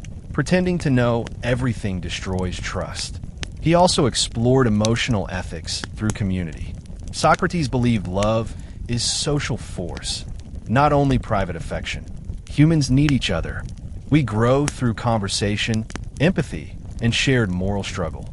Philosophers today call this relational ethics. Goodness emerges in relationships, not isolation. Another emotional dimension appears in Socrates' teaching style. He used humor and irony to soften difficult truths. Irony is emotional intelligence, teaching without humiliation. His humor protected listeners from shame. Plato describes moments when Socrates laughed gently at human folly. Laughter is emotional release. Moreover, Socrates' acceptance of death created emotional mythology. Followers saw him as a mortal teacher who lived through his students. This emotional bond ensured his story survived millennia. Love preserved him more than logic. Finally, Socrates shaped how humanity understands love of wisdom, philosophia. Philosophy literally means love of wisdom, not possession of truth. The emotional core of philosophy is desire. Socrates did not present himself as master of answers. He positioned himself as lover of questions. That humility shaped centuries of intellectual culture. This emotional foundation created the Western university system. Students gather not to receive truth, but to seek it. Professors do not impose certainty. They guide inquiry. This educational structure embodies Socratic eros. Thus, Socrates' legacy is not simply intellectual. It is emotional architecture guiding love, desire, beauty, grief, courage, humor, and vulnerability. He rebuilt the meaning of love itself, love as self-becoming. One of the most defining pillars of Socrates' legacy is his concept of virtue, eirete in Greek, which he believed was the highest aim of human life.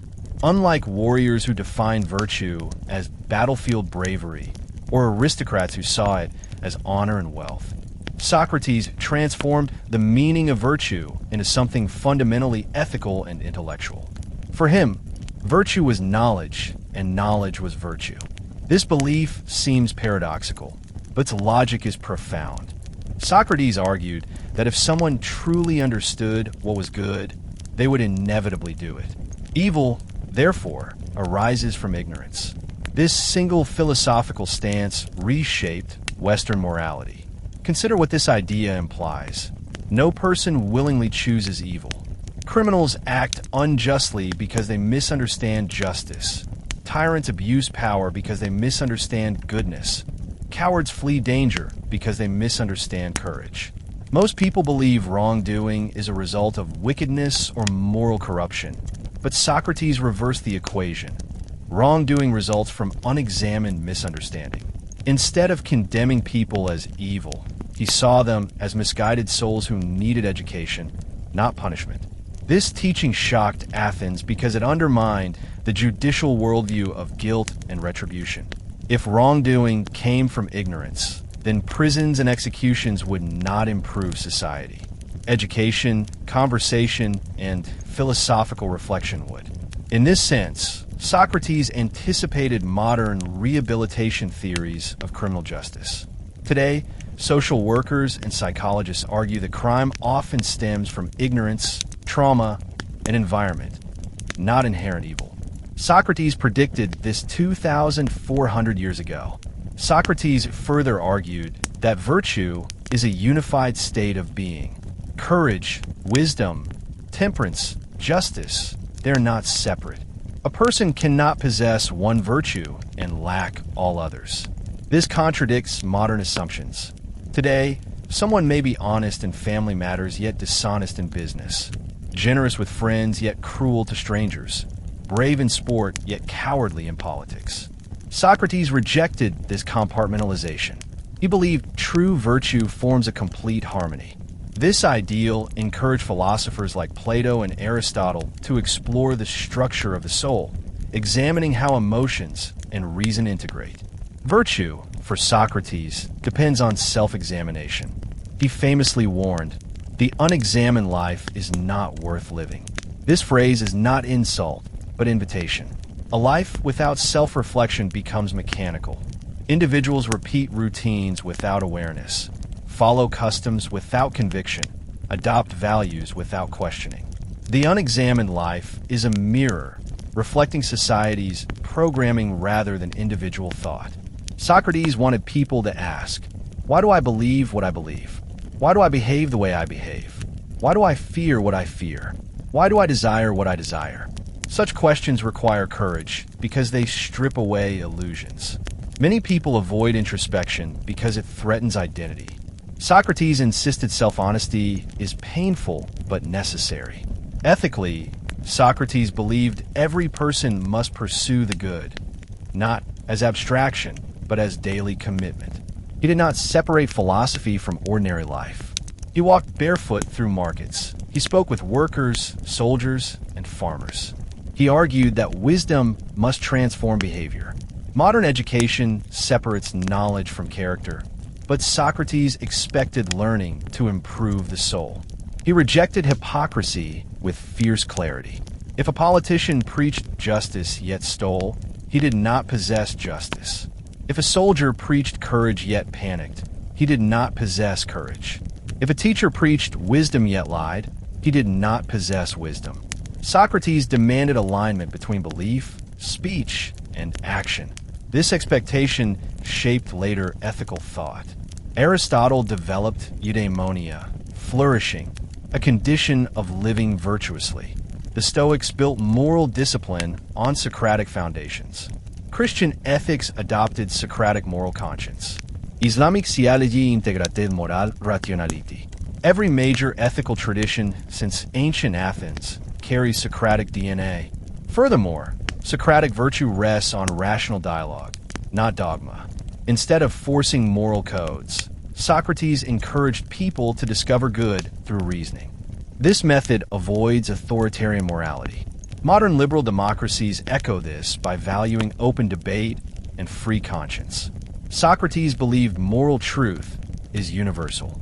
Unlike moral relativists today, who argue that ethics depend entirely on culture, Socrates believed that justice, courage, and love possess objective meaning rooted in human reason. He argued these values remain true across time and place.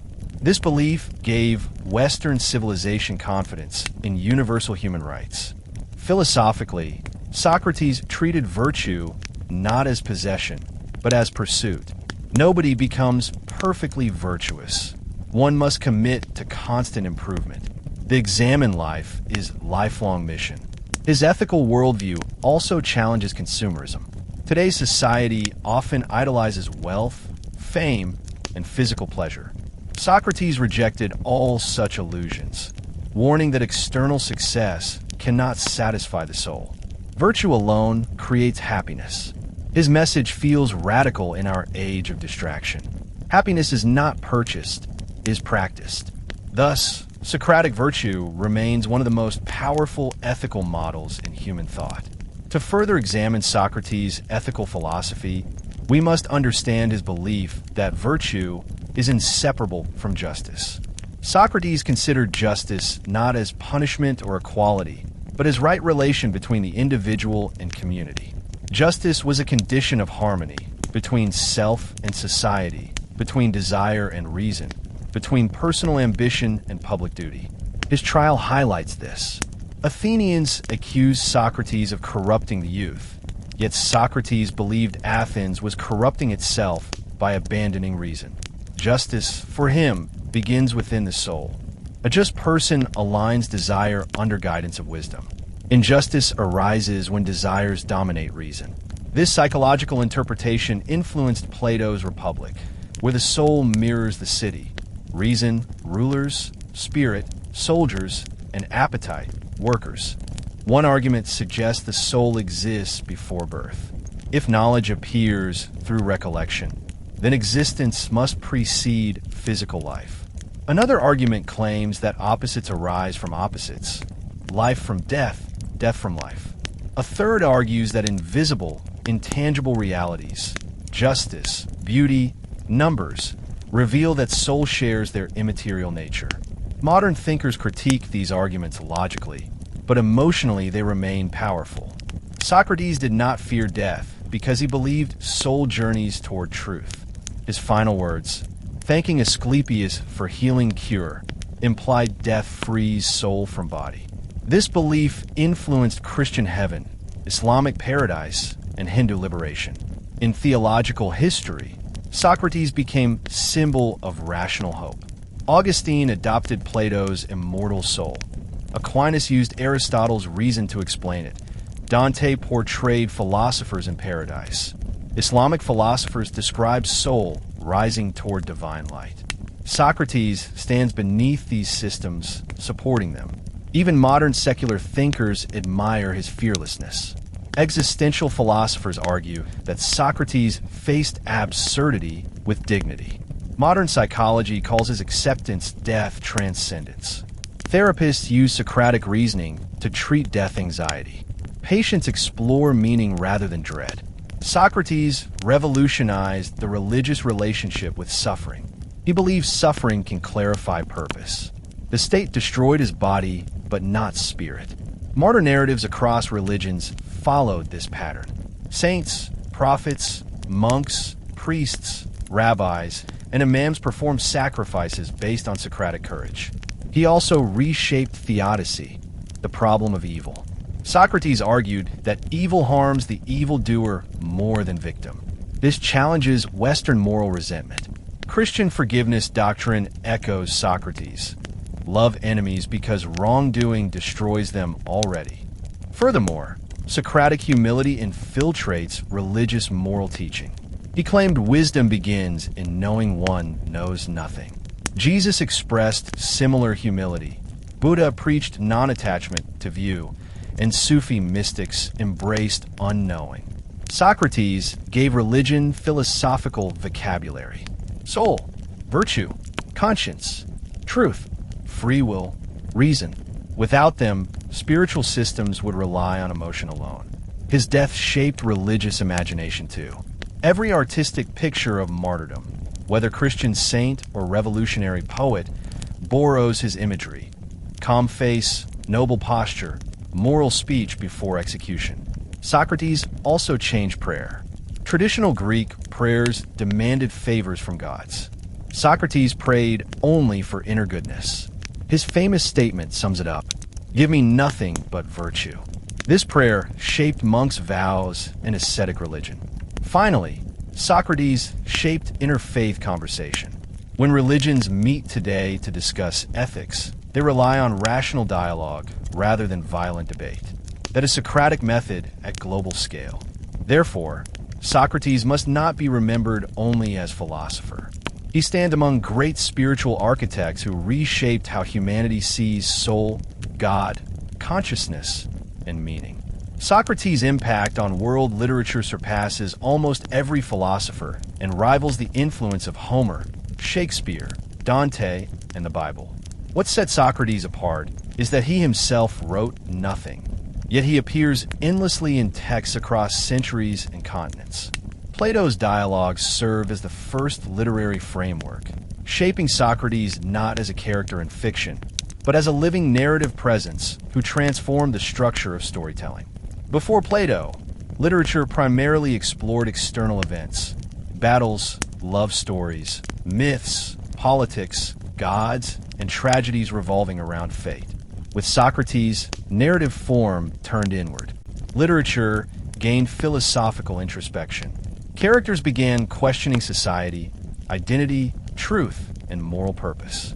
Through Socrates, literature absorbed the power of dialogue. The Socratic method changed narrative pacing. Instead of straightforward plot progression, dialogues move through argument, reflection, silence, humor, irony, and emotional complexity. Writers later borrowed this form to create psychological realism. Dostoevsky used Socratic argument in The Brothers Karamazov. Tolstoy used it to critique war and aristocracy. James Joyce turned dialogue into internal monologue in Ulysses. Virginia Woolf drew introspective narrative technique from Socratic inquiry, and Kafka transformed questioning into existential dread. Whether consciously or not, these authors extended the Socratic literary revolution. Stories about thinking, not just action. Shakespeare's plays demonstrate Socratic structure. Characters like Hamlet, Brutus, and King Lear ask questions that reflect Socratic torment. What is truth? What is honor? What is justice? What is identity? Hamlet's soliloquies are Socratic examinations of selfhood. To be or not to be echoes Socratic contemplation of existence and mortality. Hamlet's refusal to accept surface appearances resembles Socrates' suspicion of illusion. Brutus debates duty and morality like a student at Plato's academy. King Lear confronts ignorance that Socrates warned of. We do not know what we think we know. Dante's Divine Comedy integrates Socratic reasoning into Christian epic. Dante believed rational inquiry deepens faith rather than destroys it. Guided by Virgil, he seeks truth through layered questioning. Many scholars argue Dante modeled his intellectual humility on Socrates' "I know nothing" doctrine. The Renaissance dramatically expanded Socrates' literary presence. Humanist writers rediscovered Greek texts and declared Socrates' model of secular morality. Erasmus translated Socratic virtues into Christian satire. Montaigne wrote essays inspired directly by Socratic self-examination. His famous quote, "What do I know?" echoes Socratic irony. Montaigne used personal reflection, anecdote, confession, and skepticism to create essay form. Without Socrates, the modern essay may not exist. The Renaissance also resurrected Socratic irony as artistic technique. Irony became a language through which writers criticized hypocrisy. Chaucer used irony to expose religious corruption. Later, Voltaire, Swift, and modern satirists followed. Irony empowers writers to question political authority without direct confrontation, a lesson inherited from Socrates' gentle mockery. Poetry changed through Socratic influence as well.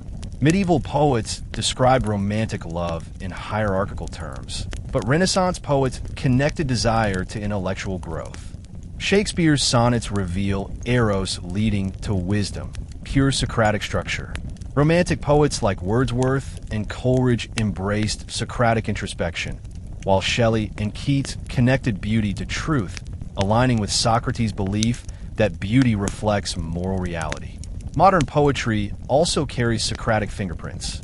T.S. Eliot and W.B. Yeats wrote with philosophical tension. Langston Hughes and Maya Angelou expressed questioning conscience. Pablo Neruda's poems explore identity and existential meaning.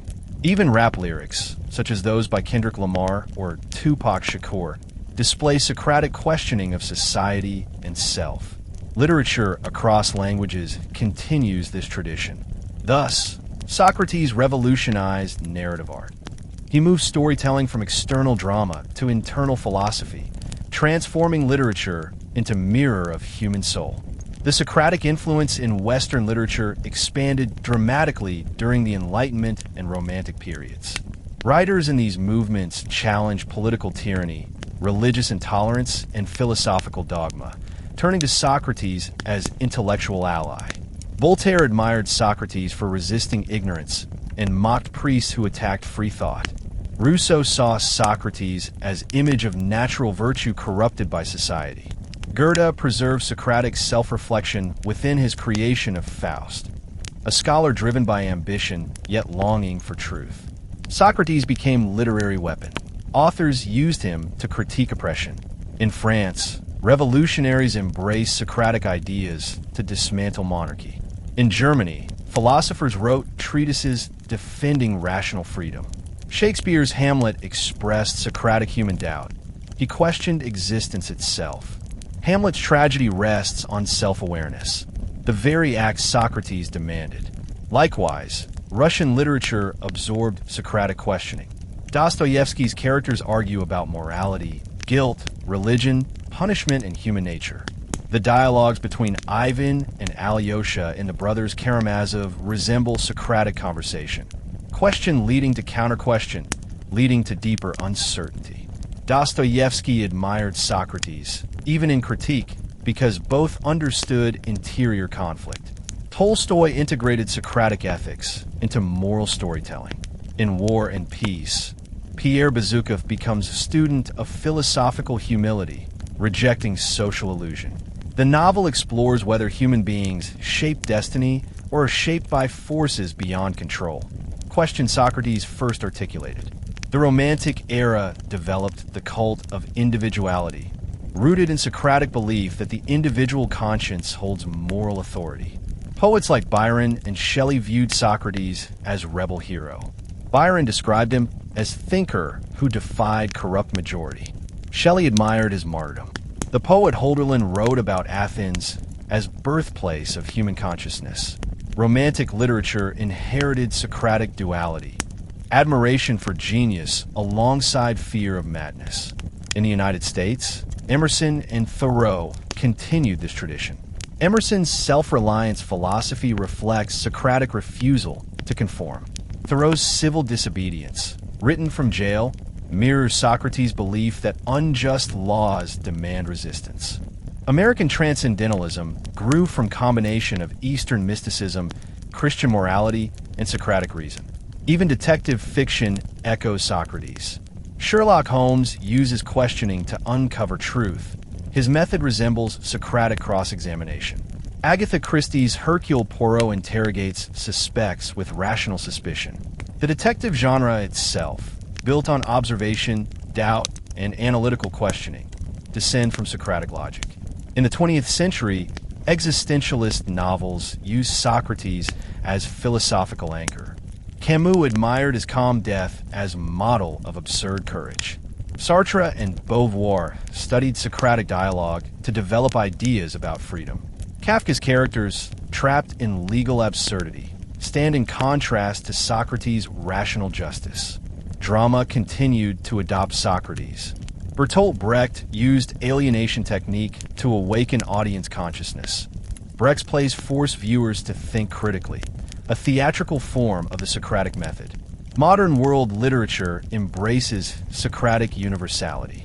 African writers like Chinua Achebe question colonial ethics through dialogue. Nigerian playwright Wole Soyinka uses Socratic tension to expose political hypocrisy. Caribbean author Derek Walcott blends Socratic introspection with post-colonial identity. In India, Rabindranath Tagore admired Socratic education and criticized rote learning. In China, Lu Xun used satirical dialogue to awaken national consciousness. Thus, Socrates shaped literature across continents, languages, and ideologies. His questioning spirit lives in tragedy, comedy, satire, science fiction, poetry, historical novels, memoirs, and essays. His legacy proves that intellectual curiosity is universal human instinct. The visual arts also reveal Socratic impact. Ancient Greek pottery depicted philosophers engaging in discussion. Medieval manuscripts illustrated Socrates teaching disciples. Renaissance artists painted Socrates' death as dramatic symbol of intellectual heroism. Jacques-Louis David's famous Painting the Death of Socrates shows Socrates reaching calmly for the cup of hemlock while students collapse in grief. David strengthened Enlightenment belief that reason conquers tyranny. Baroque painters depicted Socrates as wise sage among darkness, using chiaroscuro lighting to express intellectual illumination. In neoclassical art, Socrates embodied disciplined reason against emotional chaos. Romantic painters reinterpreted Socrates as tragic rebel misunderstood by society.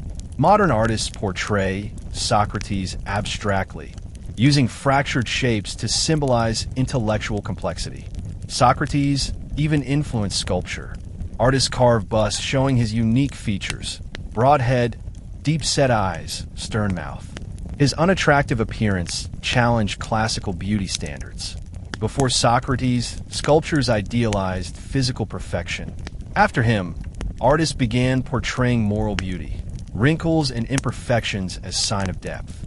Philosophical symbolism in art changed through Socrates. Before him, art celebrated gods, kings, and warriors. After him, art honored thinkers. Libraries and universities display sculptures of Socrates among modern scientists and mathematicians. Music, too, shows Socratic presence. Opera composers wrote about him. Beethoven admired him. Wagner referenced him. Modern composers create symphonies exploring Socratic themes. The concept of musical questioning, themes developed through variation, resembles Socratic dialogue. Film also reflects Socratic thought.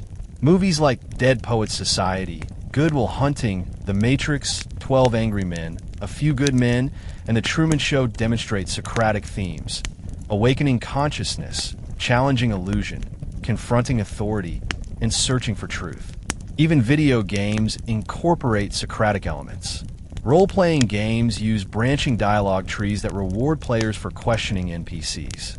Philosophical games like BioShock, Mass Effect, and Disco Elysium ask moral questions, teaching players to evaluate ethical consequences.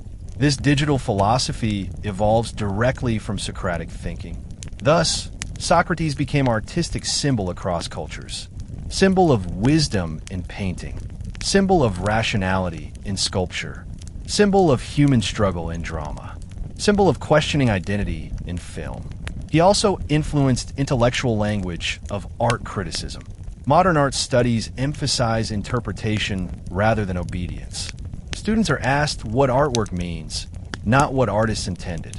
They learn to question assumptions, challenge biases, and articulate arguments, all Socratic activities. Some poets criticized Socratic rationality. Nietzsche attacked Socrates as destroyer of tragedy.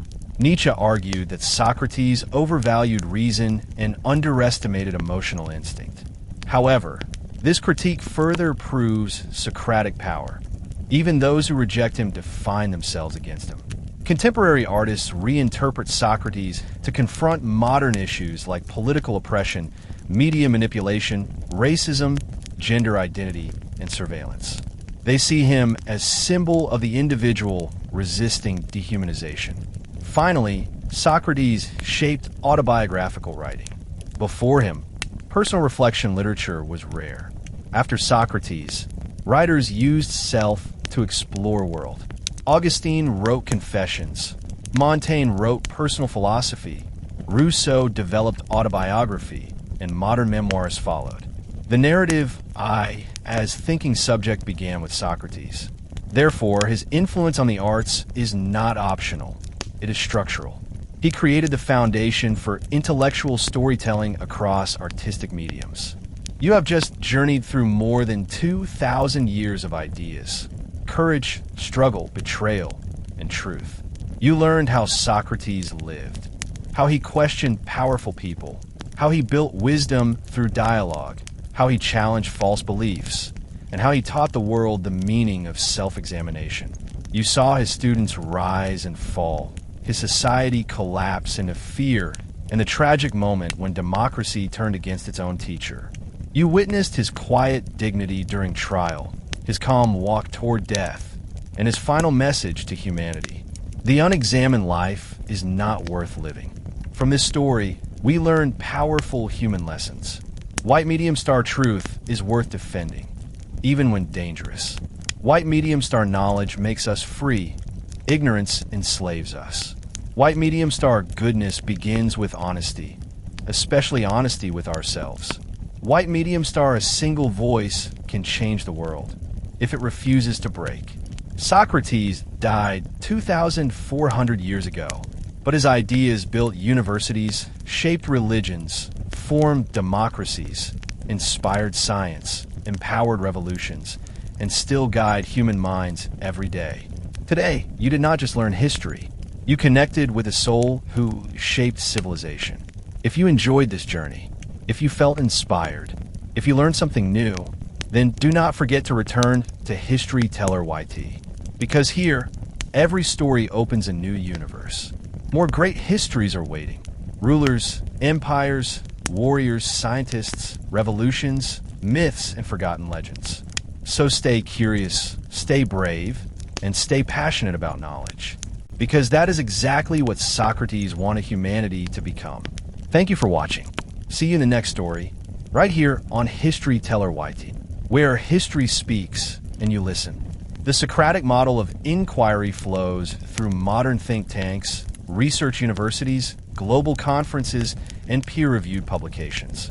Without this intellectual culture, humanity would not possess vaccines, space exploration, AI development, climate science, psychology, or anthropology. Thus, Socrates shaped the way humans explore knowledge ethically, socially, and intellectually. Finally, Socrates profoundly influenced the institution of education itself. Not just the content of teaching, but its form and purpose.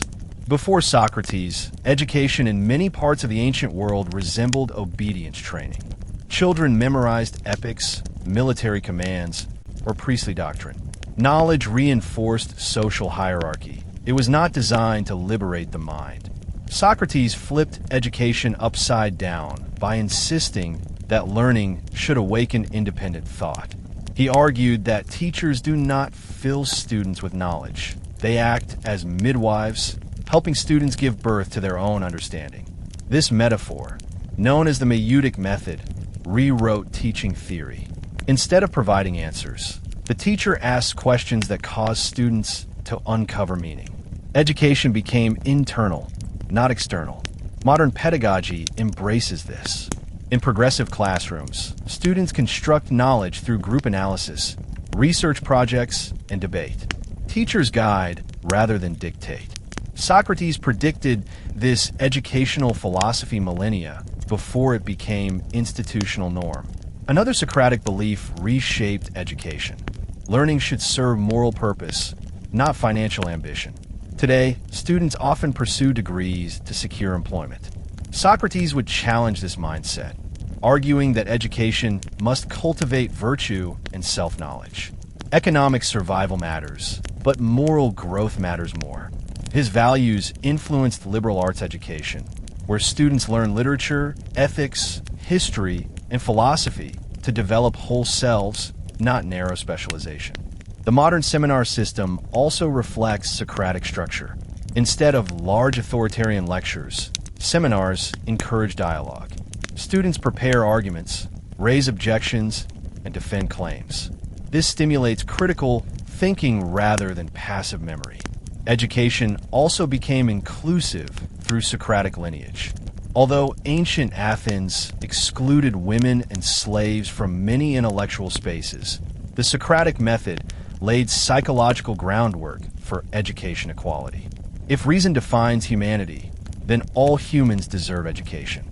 Today, global campaigns promoting literacy, girls' education, and special needs instruction echo Socratic humanism. Socrates also influenced child development psychology. Modern teachers encourage children to ask why, think critically, and challenge norms. Earlier societies punished questioning. Now, questioning is rewarded. In this way, children become miniature philosophers. Furthermore, Socrates influenced adult education. Workshops, public lectures, community classes, even self-help books reflect his belief that learning does not end with youth. Digital learning platforms continue this path.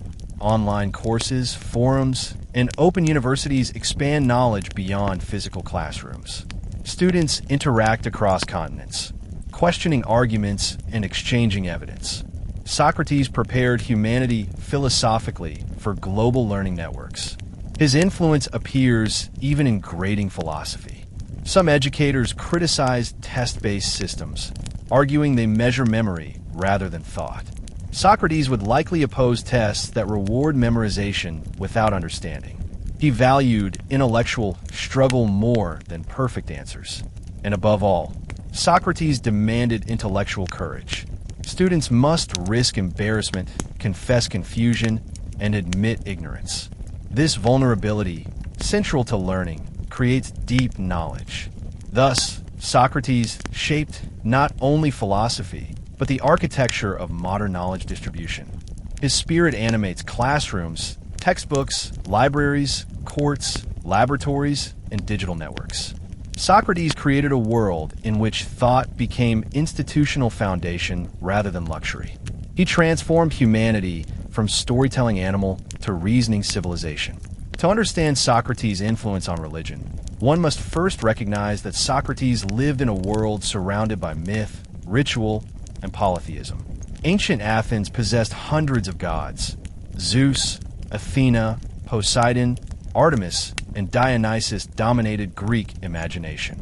Traditional worship involved sacrifice, prayer, and festival celebration rather than metaphysical reasoning. Yet Socrates entered this environment with a unique approach. He treated religion not as unquestionable tradition, but as philosophical domain open to inquiry. His belief in the divine differed from Greek mythology. He rejected superstition, laughed at astrologers, and criticized poets who portrayed gods behaving immorally. The idea that gods commit adultery, murder, and theft disgusted him. He argued that gods must be morally perfect, not exaggerated humans. This conviction reshaped later theology. Socrates insisted that the divine is rational, good, and aligned with truth. This belief shaped Plato's dialogues and later Christian doctrines. Before Socrates, Greek religious thought lacked rigorous ethical foundation. After Socrates, monotheistic religions could integrate rational morality into spiritual experience. His challenge to mythological literalism altered the trajectory of Western spirituality. Socrates believed the soul was immortal. In the Phaedo, he presents arguments for the soul's continuance beyond death.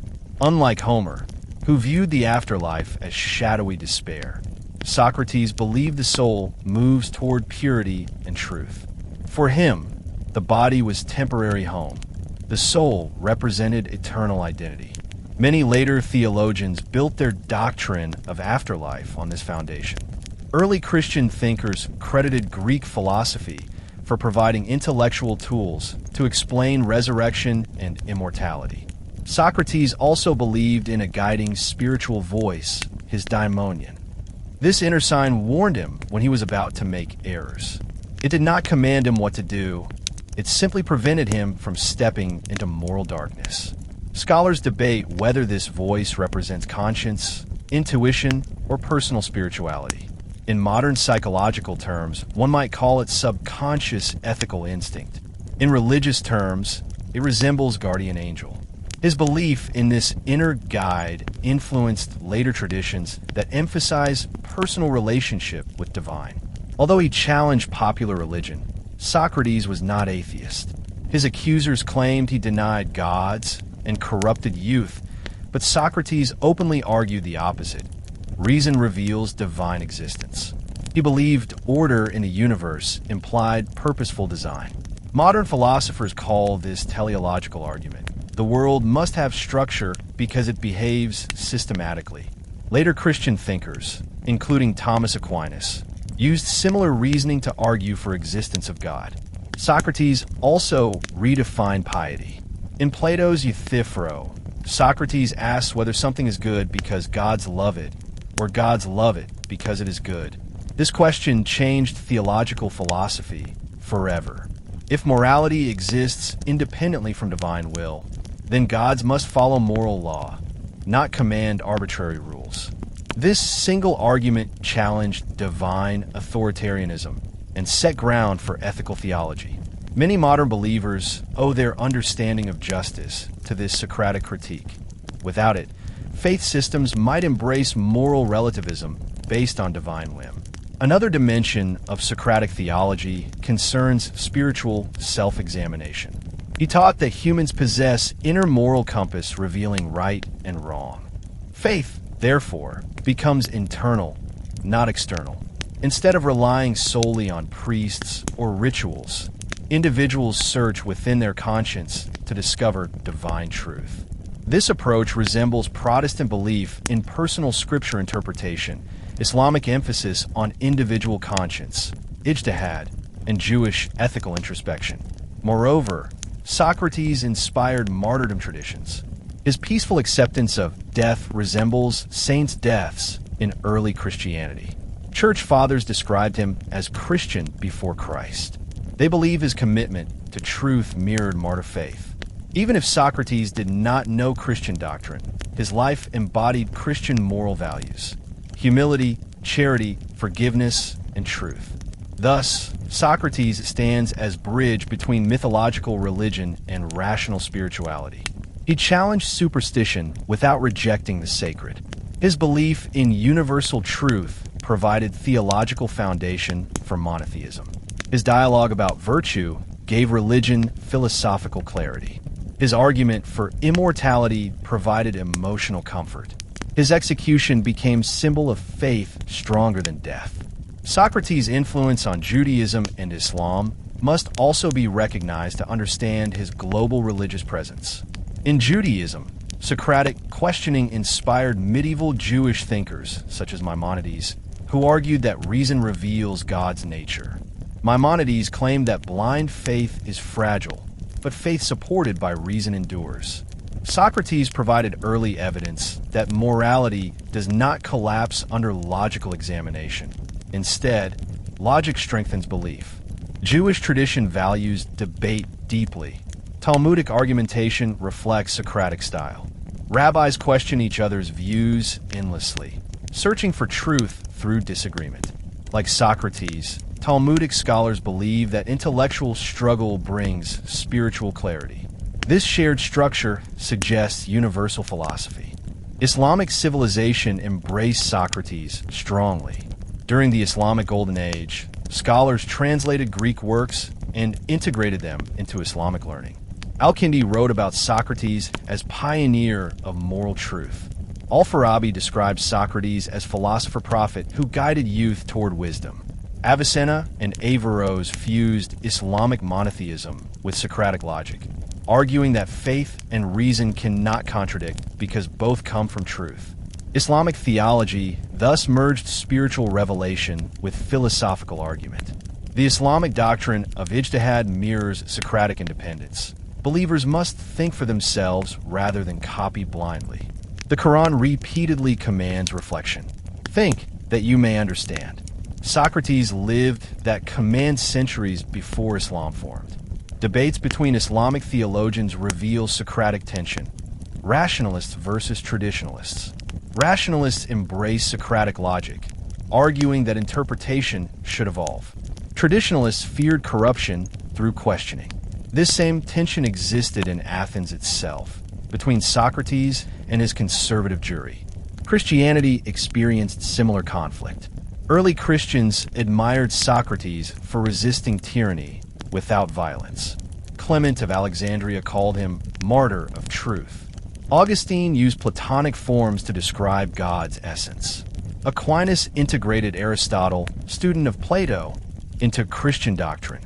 All these layers begin with Socrates. Reformation leaders like Erasmus and Luther studied Plato and recognized Socratic interfaith. People began questioning church authority, eventually splitting Christianity into many denominations. Socrates' voice echoes through every religious reform movement. Test everything, hold fast to truth. Eastern religions also reinterpreted Socrates.